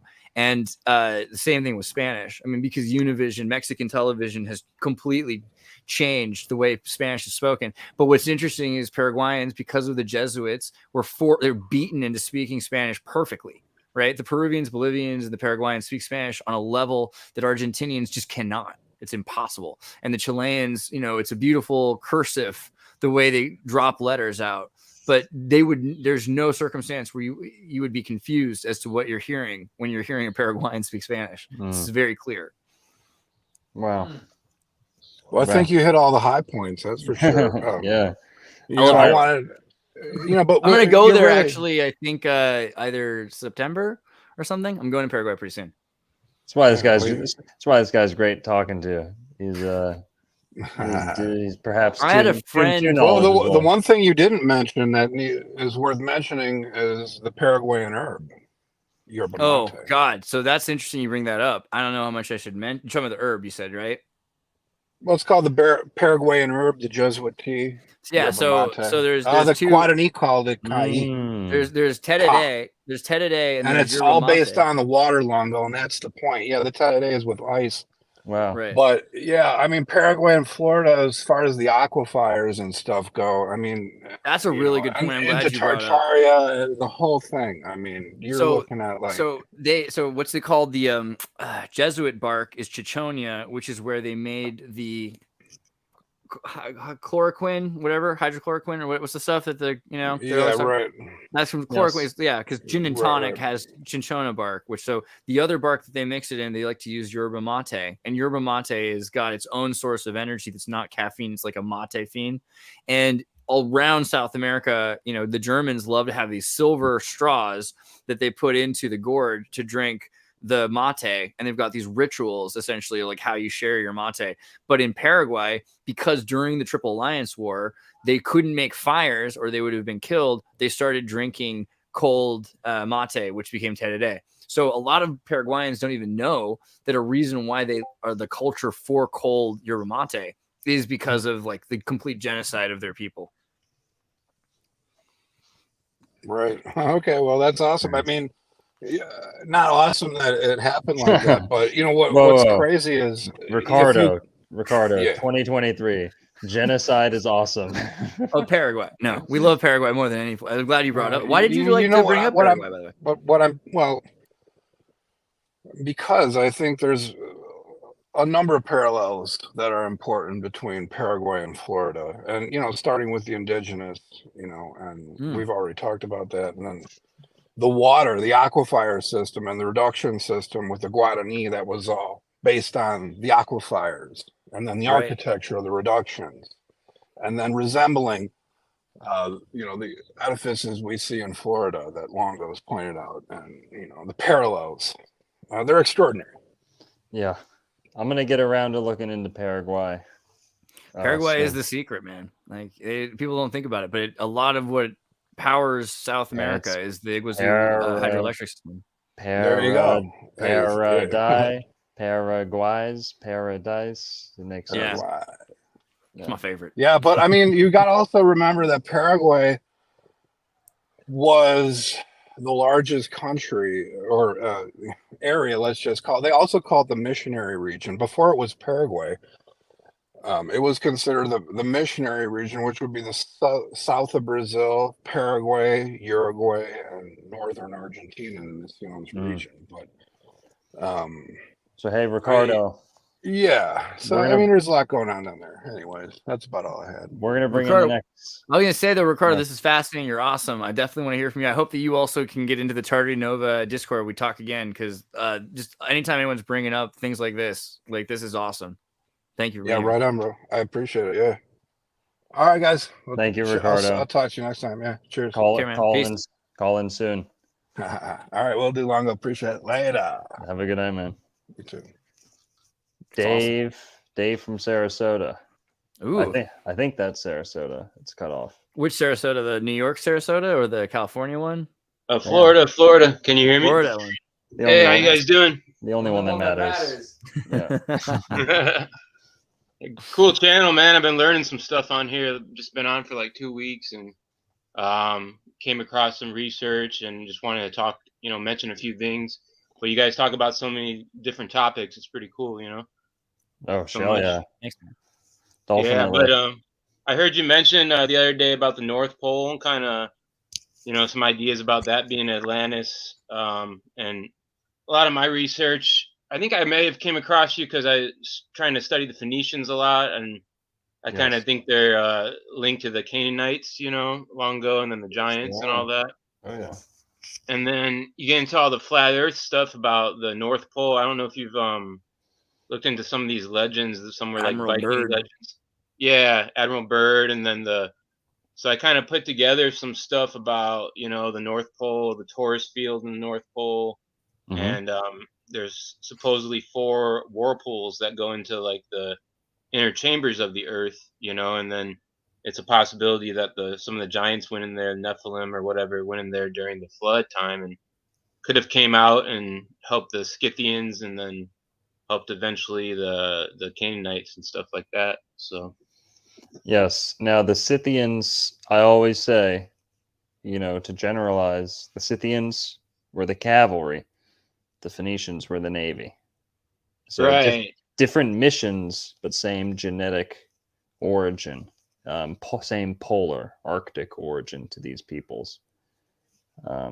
Right, because the swastika kind of represents like the 4 winds or the whirlpools or the Big Dipper. Or even the turbine or the propeller, I mean, I think of it also as the propeller. Right. Or even the energy of the Taurus field spinning in the North Pole, and there's so much, to all that stuff. But yeah, I think I came across you because I've been doing a lot of that research. And then if you look into the haplogroups of the, let's see here, I think, there's a lot of maybe debate or just conjecture about it, but Man, so this has been like causing a lot of fights recently, and I've been trying to clear it up. So what's weird is racism, and it doesn't fit because of what's interesting about the human species, right? It's just a species, and there's a lot of different hominids that make up the human species. And this isn't just me saying it, like I know I'm from Santa Cruz, where like the genomics lab is, so maybe I'm a little biased because they're also saying it. But the universities have been saying for years, hey, we're all the same. Don't look into it. We have a little different exome because, at a certain point we all change, but it's this Adam and Eve story, right? So just relax. And that's just really hard to prove. In fact, it's been disproven. And instead, what we're finding is that there's a lot of different genome. There are different ways that people got to this point. And that means that there's different hominid. There's Denisovan and Furiensis. There's Neanderthal and Denisovan. So Russians and Germans might have a little bit of both of these different kinds of hominids in their genome prior to their exome. Or at some point their exome introduced it.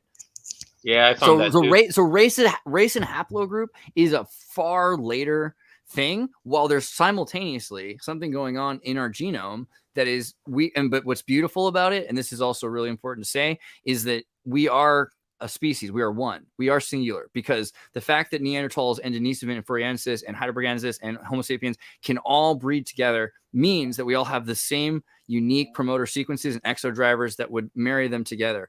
And if we were at all different, then we wouldn't be able to do that. So we are one. That is important. But there's a lot of differences there in haplos. With the exception of the rhesus factor.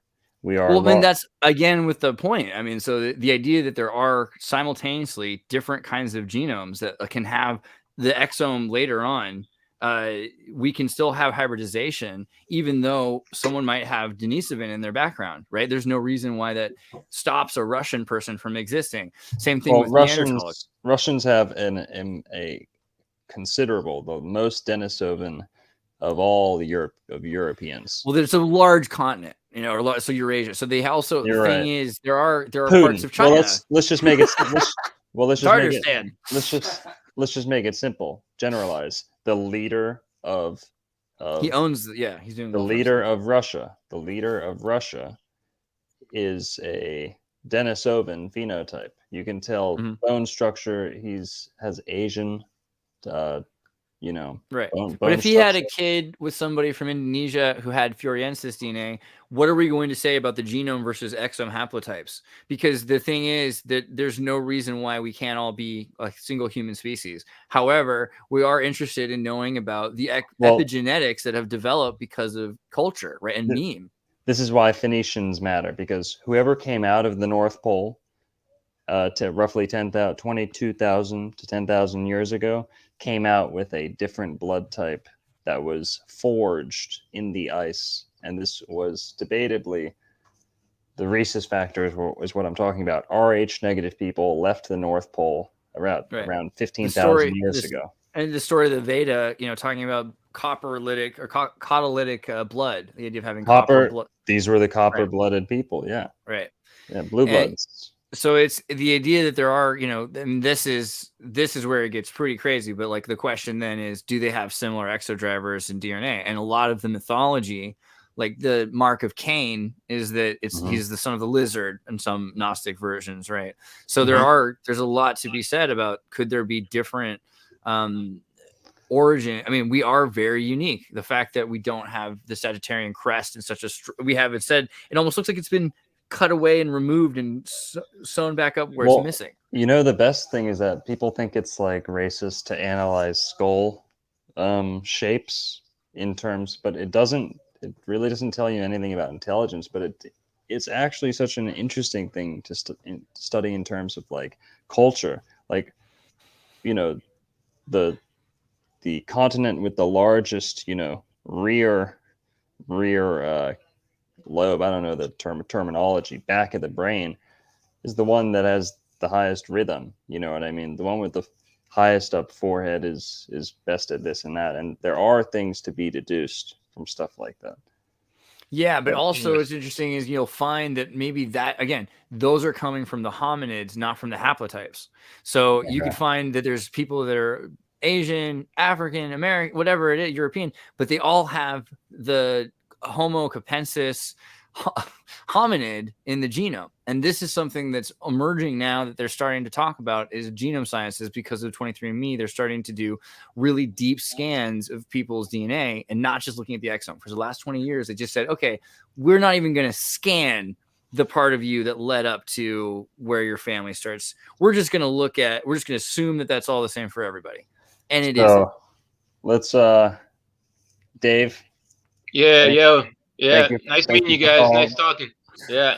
Yeah, thanks for putting up with me. We'll talk. No problem. Interesting stuff. But yeah, we found similar links with you know, the Phoenicians and Canaanites and North Pole and everything like that. Call in soon. Feel free to hit me up on Instagram. Right. And have a good night, man. All right. Cool channel, man. Peace. Thanks. Peace.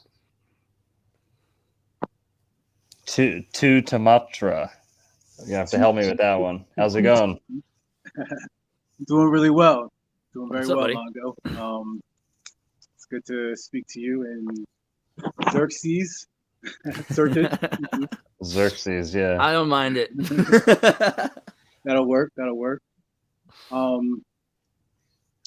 Yeah. So I know that you really enjoy. You talk about astrology a lot, and a couple of things. I came in a little bit late to the conversation, so pardon me for that. But I heard you were speaking about the binary and the way computers kind of model ourselves in a way in the universe and things of that sort. But I put together kind of these notes here, and so basically you have this Hermes he's thrice great, and this kind of goes into the astrology a little bit because you have this Mercury, and Hermes is Mercury, and then you want to go into the alchemical side of it. You have the salt, and then you have phosphorus. So you have like the salt would be zeros, and then the phosphorus would be the one, and it's really positive. One is moving out, and one is going in. The whole thing about that is you can't really have anything happen if they're just apart from each other. And so this kind of goes into the astrological aspect of it too, and many other things, because Mercury is a metal. It's a metal, but it's a liquid metal. Oh yeah. So, you know what I mean? It kind of can go in between the, these different states. So that's one thing I was looking at. And then as far as you have the astrological aspect. You have Gemini. When's your birthday? Are you a Gemini? By the way, if I'm rambling and I'm just going off into somewhere else. No. I have thoughts too, yeah. Are you a Gemini? No, well, close. My moon is actually Gemini. It's kind of funny because my father and my cousin have the exact same placement, but it's all of our placement is at exactly 0 degrees Gemini. What is your zodiac sign? But I'm an Aries. Aries. Interesting. You're the first. Okay. So I was gonna think about like for DVDs or discs, when you've got a bunch of ones and zeros, there's like a place where it's lasered and there's a place where it's not, and so it reflects. And so as long as it's getting signal there, it's 1 1 1 1 1 until there's no reflection, 0, right? And so with crystal, you have a clock because it's the flicker rate of radio. And if there's ever a missing in the flicker signal, then it registers that, and in the process also the crystal is growing, so it's imprinting that. And if this is happening in a saline solution, right, so you've got crystalline in water, then what you're allowing is for data to record, and eventually it could become a geodesic, and from there it could come biological because it could just follow the path. And so from there you start with DNA. So it's interesting because DNA is this super hyper advanced, intelligent, it's proof of intelligent design, right? Because if everything comes from DNA and DNA has CRISPR and it's designed to look for error, it has a system in it to check for error, several systems to check for errors in reproduction, then you're starting with this Anunnaki, whatever you're trying to call it, is data. It's just truth or data. But from there, wherever it ends up is able to grow life and become and model that. And I think I was thinking this earlier because someone said the Nephilim, in the Bible, it talks about the days of giants. I think of it as like DNA is tiny because it's just data, but life on earth is the Nephilim, because from the data that is really similar DNA, all sorts of things can emerge and function because more or less, the capacity to is already in the data. Right. And it's kind of interesting when I hear that word Nephilim, because the Mormons have the term for Nephite, and you also have Neophyte. Right. But and to your point, Longo, you speak about the Finnish language frequently, and it goes back to Finnish and Welsh, and I mean, you just got me into that, and there's a lot of wisdom in there, and so I'm very thankful for sure for that information. There's a part of it, and maybe you know something that I don't know because I don't speak Welsh or Irish or anything like that. But if you go to Egypt, it's kind of where my base is. But if you go to Egypt, the word for beautiful is nefer. But not just that, because nefer has kind of other meanings to it, because it can also mean good or right. Wow. I'm thinking Nefertiti, but also nefarious, right? Nefarious could be like tempting, or something's beautiful on the outside. It's evil. weird that we use the words that we have sometimes that are like bastardizations. You know, Yeah, I mean, there's some. I'm not going to get into it on this call, but there's some interesting tells on what the meaning of words are that just kind of it expands more into the meaning of it by the fact that it's the opposite in another language. I mean, I can get into that, you know, just not today, but just the fact that you have these, for instance, with Libra, you know, Libra is the scales, and it's an inanimate object. It is air, which is masculine, but it's Venus, which is feminine, and it's an inanimate object as the scales, where you have Gemini, which is the twins, which is not male or female either. Then you have Aquarius, which isn't male or female either. So all these air signs are just not even. Yes. So they're not male or female. They're up in the air. Gemini is more like androgynous. Aquarius is more not male female. I feel like good. That's a good distinction, because Libra represents the coming together of male and female. It's the sign of a wedding. It's the sign of marriage. It's the sign of romantic love and partnership. So that's male, female coming together to cancel each other out. That's where Libra gets its androgyny. It's not androgyny in that sense, but I get what you mean. The air signs are non-sexual or non-polarized, right? Yes. Now, they're non-polarized. Gemini, you're seeing a conflict of two of the same polarity, possibly, or a hermaphroditic symbolism. Also, where masculine and feminine are being fused in a chemical sense, in a purely chemical sense or reactive sense, not a romantic sense. Then you have Aquarius, in which Xirtus summed it up wonderfully. Like they're not even either gender. Right. They're like a candy bar on like a candy wrapper on the side of the road. You know, it's like they're like, that's adorable. Yeah. That's awesome. Right.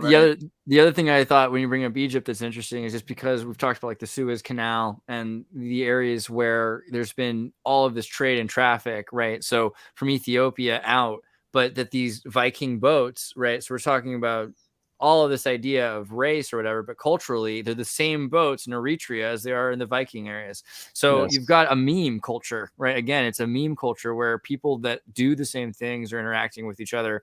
And it has a lot more to do with that and trade than it has to do with like this ethno-state concept, which really keeps cultures from growing because they can't trade with each other, which is what happened to Rome. The ironic opposite history, because what we're told, Rome is so great because it's expanding and it's conscripting all these different kinds of people. But what did Rome become? It becomes an ethno-state that can't support itself and it destroys itself, right? So the point of culture is to meme. That's why the Phoenician culture works so well, because it's the idea of repetition. And, you know, libraries, you know, so the Songhai Empire is important because you've got all the manuscripts from Timbuktu, which have started to emerge in the last like 5 years because they thought, hey, someone's going to steal these. So they didn't want to put them out there for the last 200 years.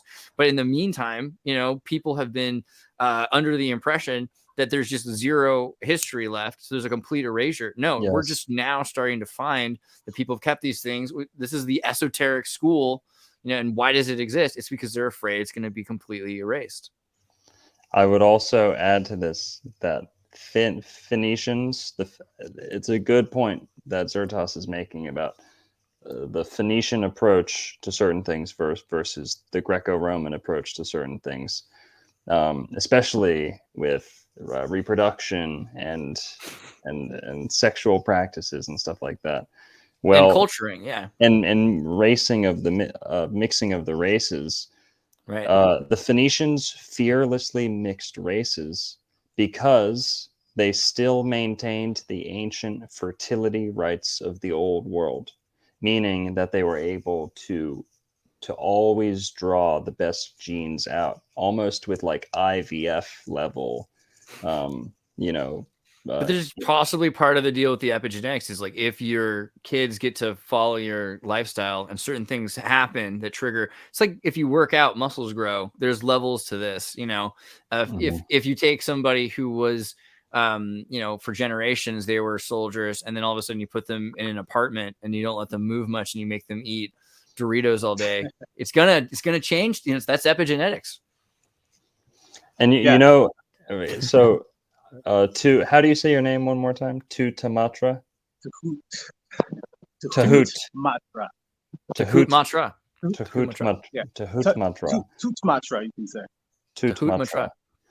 So, when you first said your name was, that your sign was Aries, and then Andreas started talking about the CD components. How did you miss out on CD-ROM? But, that's interesting. Well, see, it goes even further than that, and I'm not sure if you're aware of the octaves, the planetary octaves of the signs. Sure. Okay, here's a lot of times there's an assumption with the sign of Aries that, okay, it's just war, and you go around and you just want to start fights and just get something done. It's the child, it's the first sign, yada, yada, yada. And it's not necessarily associated with wit or what would be considered smart strategy. Aphrodite, I guess, what it would be. Well, there's two kinds of, because it's a strategizer who'd be sitting in front of a Lego table, like why can't we take Russia? Hitler says, and then there's the dude with the eagle, the scout, and the scout might not be as great of a strategizer, but they can actually pick up what's going on. They'll get it, yeah. They'll get it done. Which matters more sometimes. So basically, the thing about Aries though is it's higher octave. And this is actually the same for Scorpio too, which are, they're both ruled by, Mars there. The higher octaves of both of the signs is actually Mercury. The higher octave of both what? I don't know if you can hear me okay. Tell me if you cannot, just let me know. You said the higher octave. Yeah. Of the planetary octave of Scorpio and Aries is Mercury. Right. And Mercury is the messenger. So again, right. See, so I'm out of the loop on that. For me, when I hear octave and planet, there's other ones. It's like Hellenistically trying to be close to the sun also, right? The closer to the sun, which is why Mercury is supposed to be associated with God. It makes sense with Aries because Aries governs the head. Yeah. Well, let me say this. I didn't want to say that Aries are not smart. Aries does rule the brain, and it rules the cerebrospinal system. Someone was upset about what you said about Taurus before. Yeah, no, I talk a lot of shit about all the signs, like in a light-hearted manner. Dumb. I mean, I love Taurus, but I think I love Taurus, but Taurus will go let's say a Taurus will go as far as they have to go to get to the end of something, but they'll figure out their destination really early on, and sometimes they won't like augment when they need to correct. And so if you're going a million miles, you're going to miss the moon, you know, is the metaphor here. So Aries can be very quick thinking. They're an active sign, very, very active in property.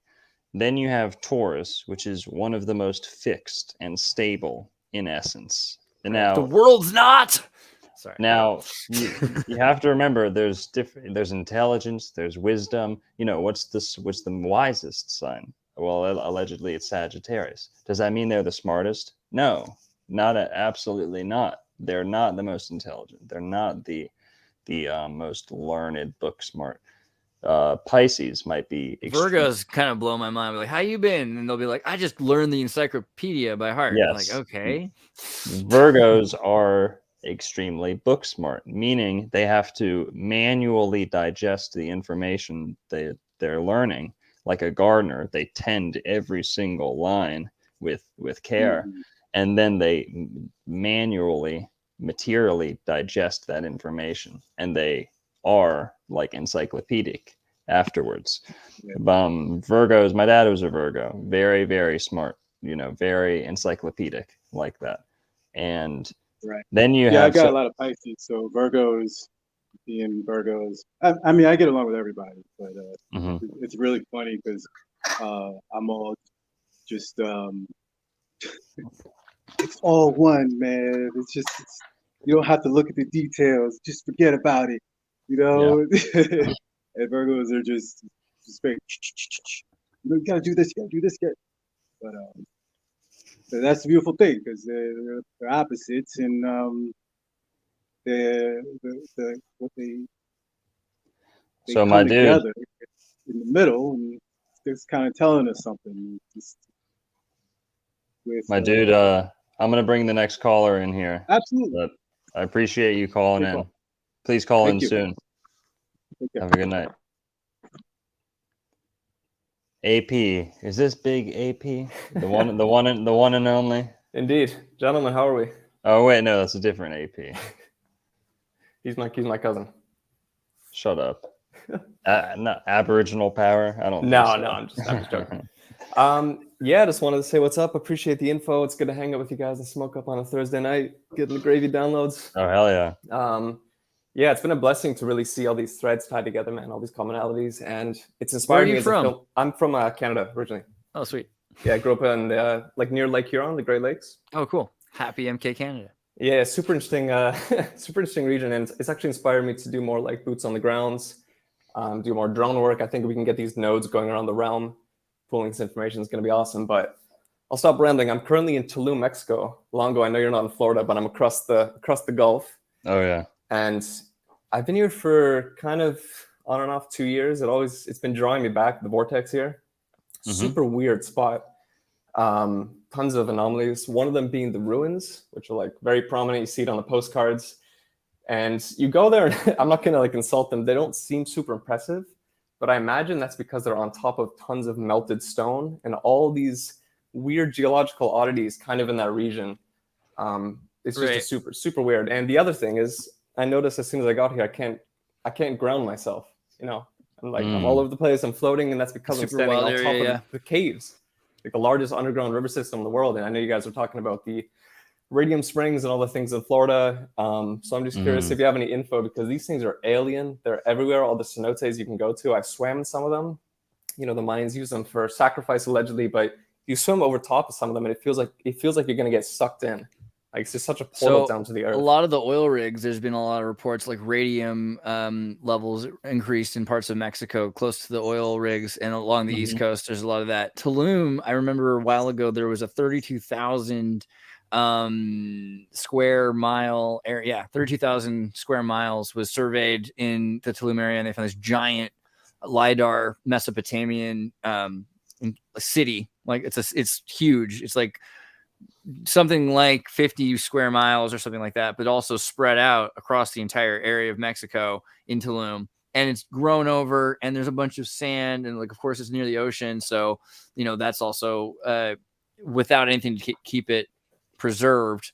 but likely it was destroyed on purpose, like completely wiped off the map. And we talked earlier about the gypsies, the Romani, the idea of Mesoamerica, Mesopotamia, that there's a point in history like 1,000 years ago where they, like the Ghaznavids, destroyed parts of Turkey and parts of India. Same thing in Mexico, right? And we've got this story of the Aztecs, which is that the Aztecs were going around finding people that had just about lost a battle and then killing them like vultures, which is just not really, from what we learned anthropologically about the Aztecs, to be true.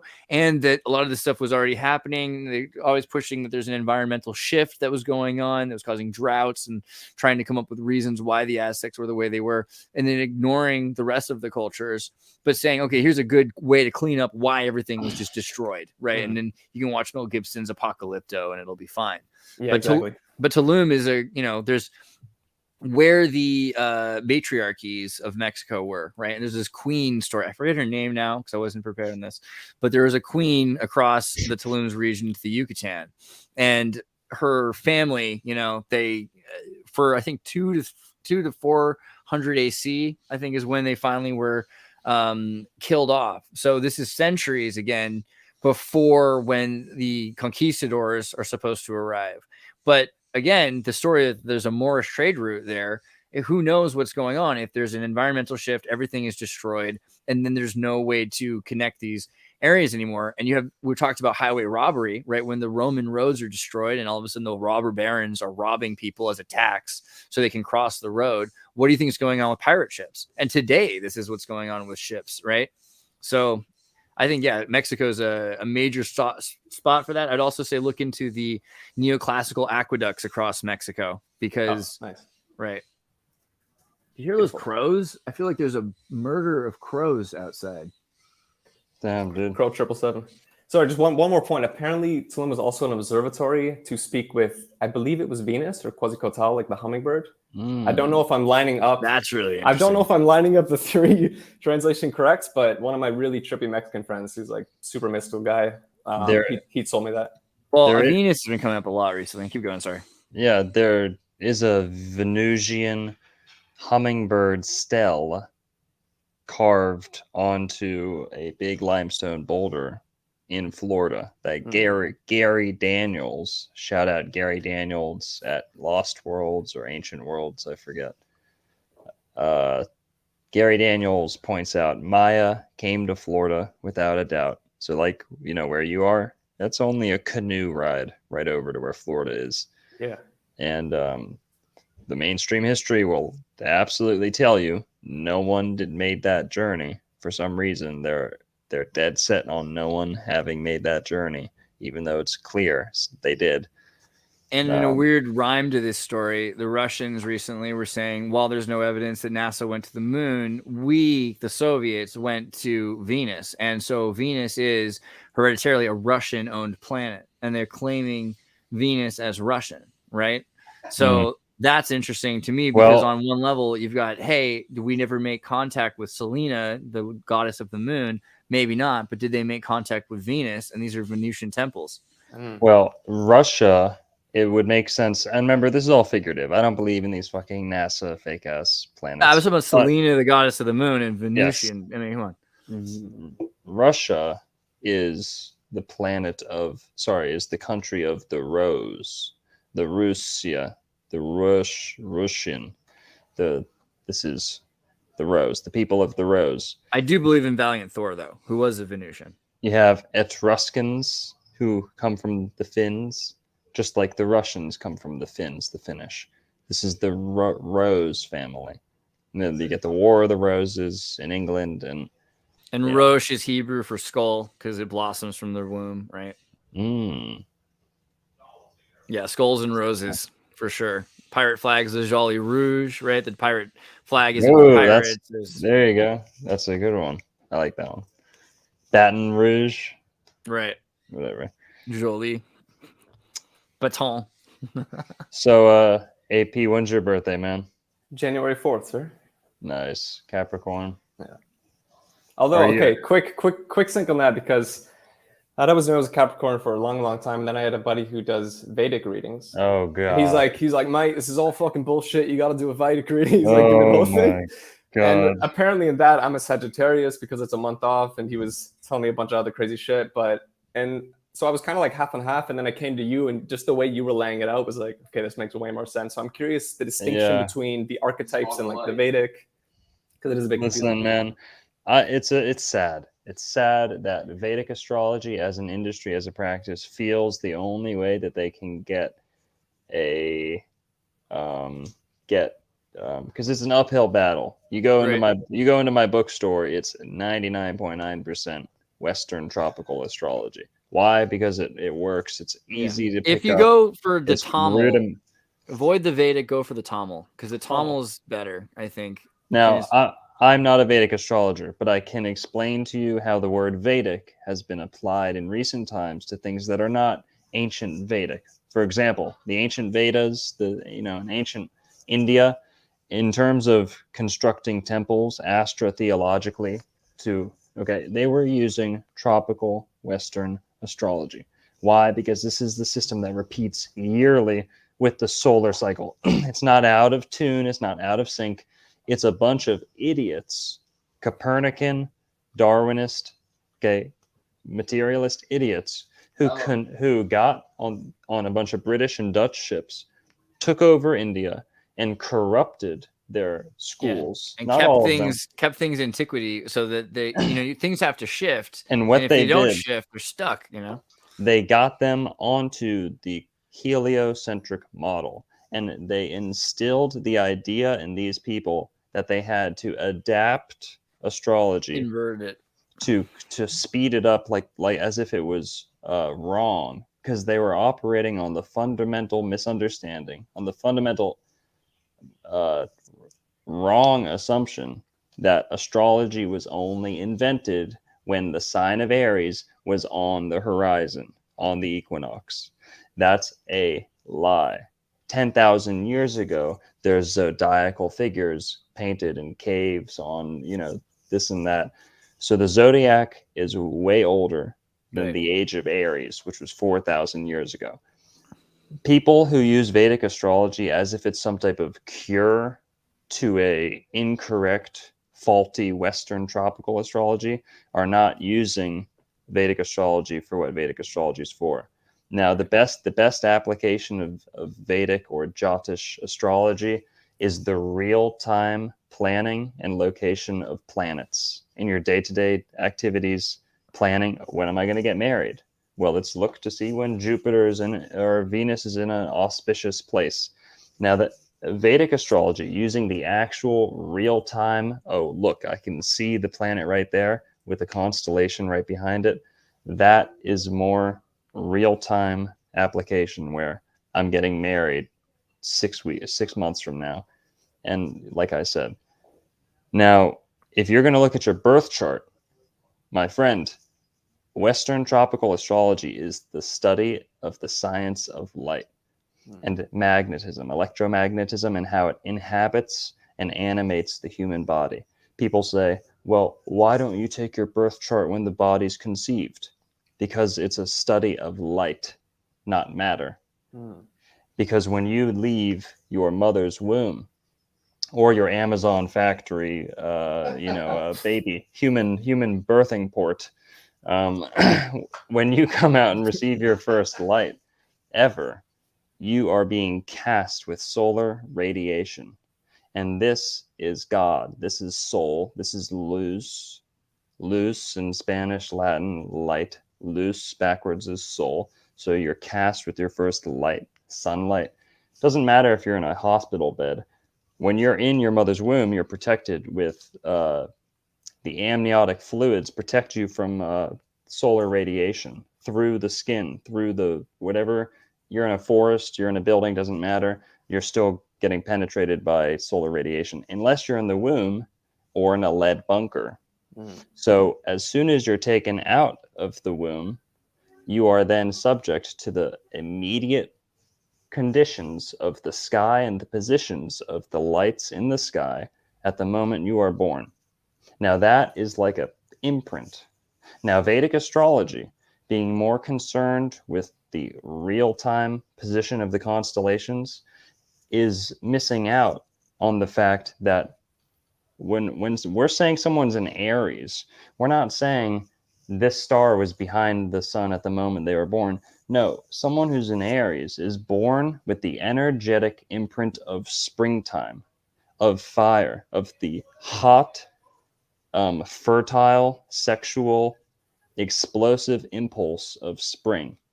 And this is encapsulated in these people. And that can change over time. And that's the other thing that's interesting about epigenetics is that some people say that even if astrology didn't exist, they started to believe in it because after people started believing in astrology and having their children around this time and predict that this works its way into the human biology. And so you actually start to predict if a baby's born in April, then even if the stars in the world shifted in some way, just because every time someone's been born in April, this has happened, it's produced people like this, or people believe that it starts to condition it. And so that's another side of looking at Vedic astrology, that things move with time. So spring might not always be in April, and things might shift, and then you might have a completely new condition that's actually very similar to the old ones, but it's just moved in terms of when we expect it. Vedic or Jyotish sidereal astrology concerns itself with the real-time position of the constellations. And some Westerners have tricked those Easterners whose system is valid and does work. I'm not casting a negative shadow on it in that sense. It's the sense that they've been duped into interphasing sidereal astrology with the heliocentric scientific model in an attempt to usurp tropical Western astrology, which is the study of the light, not the study of the stars, even though it's kind of deceiving. Astrology, the stars. Well, the stars are made of light, but so are the sun, the moon. You're made of light. Blah, blah, blah. Western astrology does not need to be fixed. It was not invented 4,000 years ago. Therefore, we do not need to correct for equinoctial shift. Western tropical astrology has perfectly accommodated, has perfectly planned for, anticipated equinoctial shift. So this is not something that debunks Western astrology, which is something that people like Bill Nye and BuzzFeed News typically try to say, is that, ooh, the constellations have shifted. Astrology's debunked. The wobble, right? Where it's actually completely the opposite. If you study that ticking of the clock over the ages, you will see exactly how culture and society has tracked exactly along the astrological qualities associated with the signs that we pass through. The age of Aquarius, hello, technology, everyone's gay, everyone's LGBTQ, everyone's got an iPhone and can talk to someone in the Himalayas through the air, and that's Aquarius as it gets. So awesome. Amazing. Yeah, thanks for that clarification, man. Just one that reminded me of, you ever play those Fallout video games? A little bit. You're coming out of like the Iron Womb, and that's his first light, and that's like being rebirthed in this world. That was just a funny vision.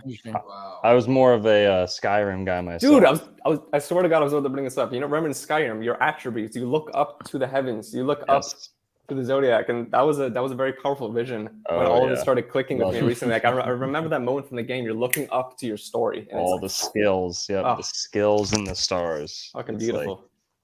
Yeah. Anyways, gents, I'll hop off, get to the next one, but much love. Appreciate the work. Good to meet you, AP. Call in soon. Can you want to do one more? I gotta get to take care of life. That sounds good for sure. Appreciate you hanging around, dude. We should do this all the time, though. I love this. This is great. Let's do it, man. I'll say one last note on Skyrim. Dr. Longo learned everything he knows. I hope not. From Skyrim. Skyrim. I can't wait till they bring Skyrim with the higher voxel count AI rendered. Hey, player one known. Yo, what's up, you guys? Player unknown. What's up, dude? My name's Patrick. Nice to meet y'all. Patrick. What's up? That's my middle name. Oh, for real? Shelly. So it's Owen Patrick, right? It's what? Well, what's your first name? Narco. What is it? Narco. Narco. Yeah. Okay, awesome. It's a family name. That's beautiful. I love family things. You got your cat right there? Yeah, this is Bijou Ray. Oh, It's Bijou. French for jewel or whatnot. Mm-hmm. And then I just call her Bougie. Nice. Because she does what she wants. Cats are like that. Yeah, practically. Anyways. When's your birthday? June 24th, 2001. Nice. Very astonishing. You're a Cancer, right? Mm-hmm. Cancer. I don't really correlate with what society, you know. Cancers are we're great not because of they've this got like world. shells on the outside, but the juicy innards. You know, you don't want to mess with Yes. Cancer, but like you want them to be your friend.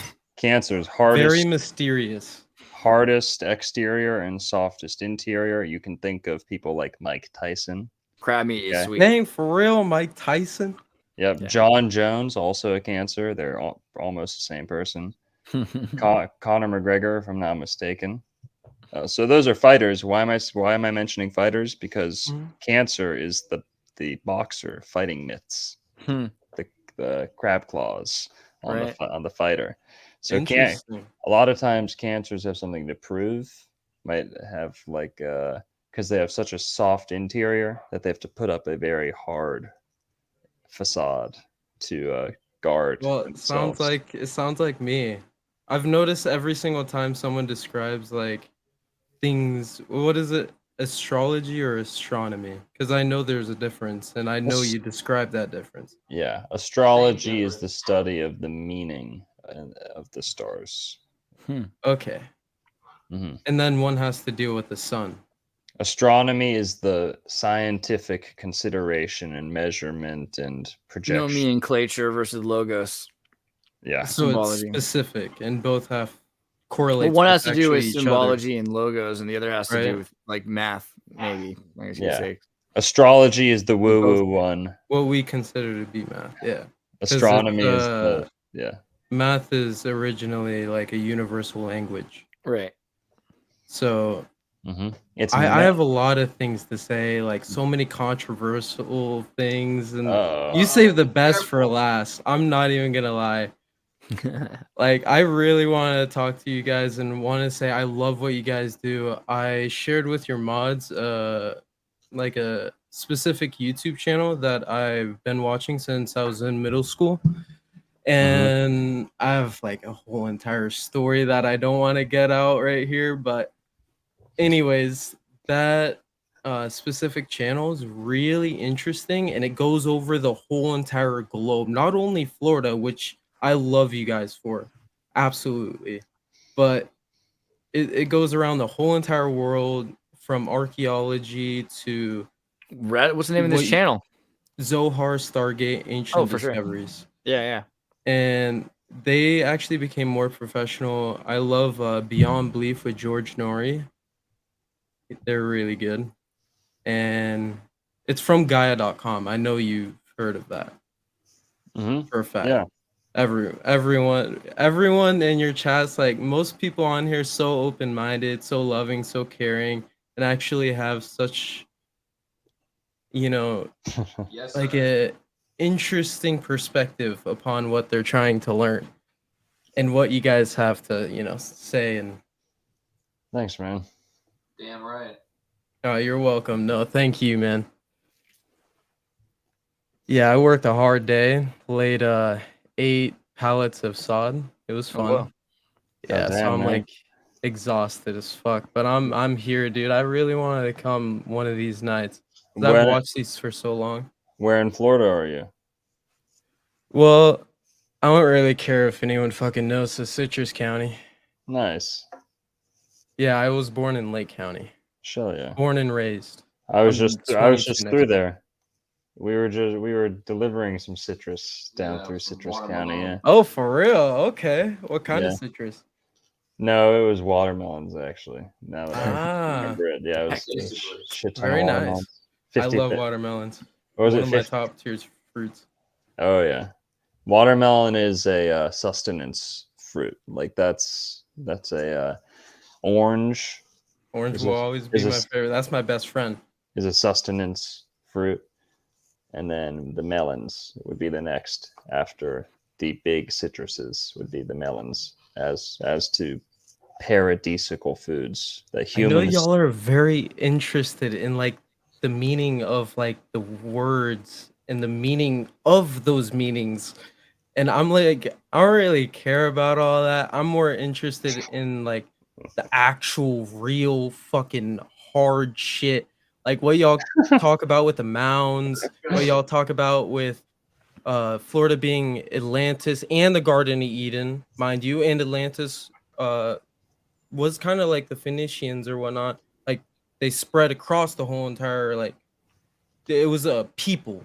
It was like a culture of people per se. And it's important for people to understand, you know, the actual like etymology is key. development that our ancient civilizations happen, you know, like cataclysmic events and stuff. Like that's really important now today because we're like in a predicament with that where no one really knows when that's going to happen.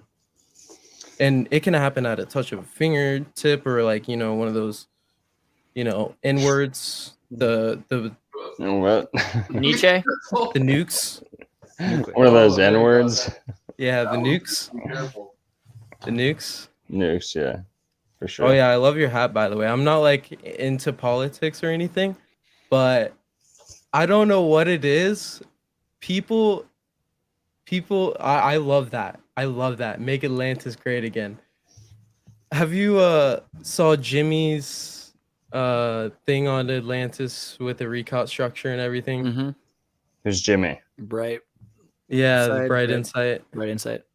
Yeah, Jimmy. Like Corretti. he's dedicated his whole life. And what does society do to him practically? Yeah, he's so isolated. It's so funny. Like he was on Neurotic the other night, and yeah, he wants to do what we're doing, you know. So we have to get in touch with him more and communicate. But oh, for real? The irony being, like, what he wants to do is essentially become like us, which are people that don't get our word out to very many people, you know. So I feel bad because I don't know. It's like he's lost the opportunity to be on the Disney Channel where they would just take a little bit of it and bastardize it into some other nonsense. He's not getting that. He's on like, yeah, is that Bright Insight just got like 40,000. It's way less viewers than it deserves. You know what I mean? Yeah, and honestly. I think it's because real they spiked evident. influence and they're like, oh, okay, we're good. We don't want people to look into that anymore. Yeah. I trust him for that reason. It's more so like of an intuition thing, like me so discerning things spiritually rather than, you know, like conforming to society. Like how most people today are like sheeps where like democracy is supposed to be like forming your own thoughts and opinions, whereas everyone's just like, oh, the popular thing is like do this, say this, think that. I'm gonna think whatever that for egotistical, reputational stuff. Whereas we are our soul, you are every single individual watching, you are your soul. And it's important to realize we gotta better ourselves rather than continuously falling short from what's in store for us. You know what I mean? It will be cool when Jimmy knows more about Tartaria and he realizes how much larger, you know, this one spot of Atlantis is part of a bigger world empire. And yeah, just when that becomes public knowledge, I think people will start to ask too many questions about the South Pacific and where all the military islands are. And that's a big reason I think they're keeping it from people. Dude, I've been on Google Maps so much recently, looking at all the islands for whatever reason, because I want to pinpoint the opposite side of the world from where we live and understand that location. So you don't want to dig to China and then cause a flood. I hear you. Yeah. Oh yeah, I can definitely do that with what I fucking do for work, man. Do you have Irish? Are you Irish heritage, Patrick? Well, I'm not quite sure on ethnicity and whatnot, but I do know I have strawberry blonde hair, but there's like a little bit of red. So I think that's where you're getting that. So your name is Patrick, dude. Patrick. I was named after my grandmother that I never got to meet. Patricia? Mm-hmm. Well, she was probably Irish descended or Scottish descended. Well, I wasn't related to her. Okay. Yeah, blood related. Damn. Like I say, I have a whole entire story, and there's a whole entire story upon the story Well, upon the story. Hey, But I listen. don't want to get into that Patrick. because I know. Listen, Patrick. Listen, you're a incubator baby. You came from a world fair.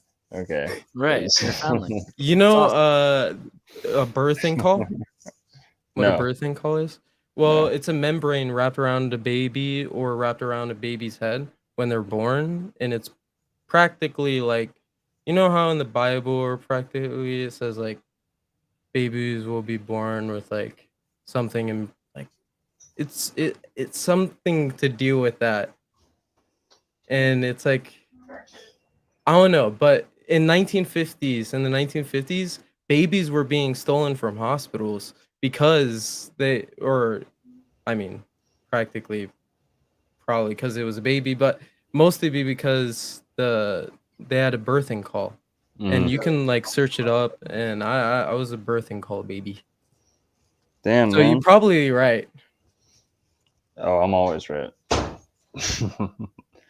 Well, Patrick, man, thanks for calling in. We're gonna Just know that knowledge comes from within. It's not something you can obtain. Yes, sir. Oh, shell yeah, definitely. Good caller. It was really good meeting you, and like I say, I have so many things in store that I didn't even get out. That was like We'll not get you even the back. We'll scratch talk of the soon, Patrick. surface. Not even the scratch of the surface. I feel so bad for you guys. I Totally. love you guys Good, so bro. much, though. I love you guys. If I can give you a Better hug, call I back, would. Patrick. Oh, hell yeah. I definitely will eventually. Jump into Tartary Nova Discord and then talk to our, get involved with us, bro. Yeah, good bro. to know you. Hug the That sounds AI. awesome. The AI Yeah. will hug you back. TartaryNova.com.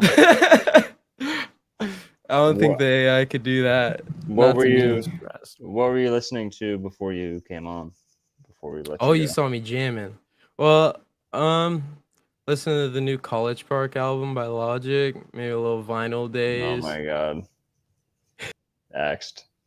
That's a bit. Brutal. Never call in again. Just kidding. Just kidding. All right, But, well, we gotta dude, go. Good night. This is pretty rad. I love that we did this. Let's do this again. We could do this anytime you want. Next week, hit me up. sure. This is awesome, man. Yeah, it was a lot of fun. And guys, Well- if you're watching on my stream, make sure you go to Dr. Longo's channel and subscribe, like, and share, and vice versa. Make sure that we're all promoting the streams. Thanks for being here. For sure. And Xirtus, likewise, guys. Go hit him up. A wealth of information. You could probably challenge him with a Bible, an encyclopedia. At the source, you pick any word, and he could probably talk 12 hours about it. Some of the time. I'm glad Paraguay came up. See, it seems more random than it is. I'm like, oh, thank God they put that one in there. Human Wikipedia. That's what Sam Tripoli coined that. Yeah, I think so. The human Wikipedia. Yeah. Well, it's fitting. But That's great. Andreas, have a good night, man. Dude, Longo. It's been too long. We'll do it again soon. Everyone out there, have a good night, y'all. You have your orange juice. Maybe spark up. Wouldn't hurt. Doctor's orders. Mimosas. But have a good night.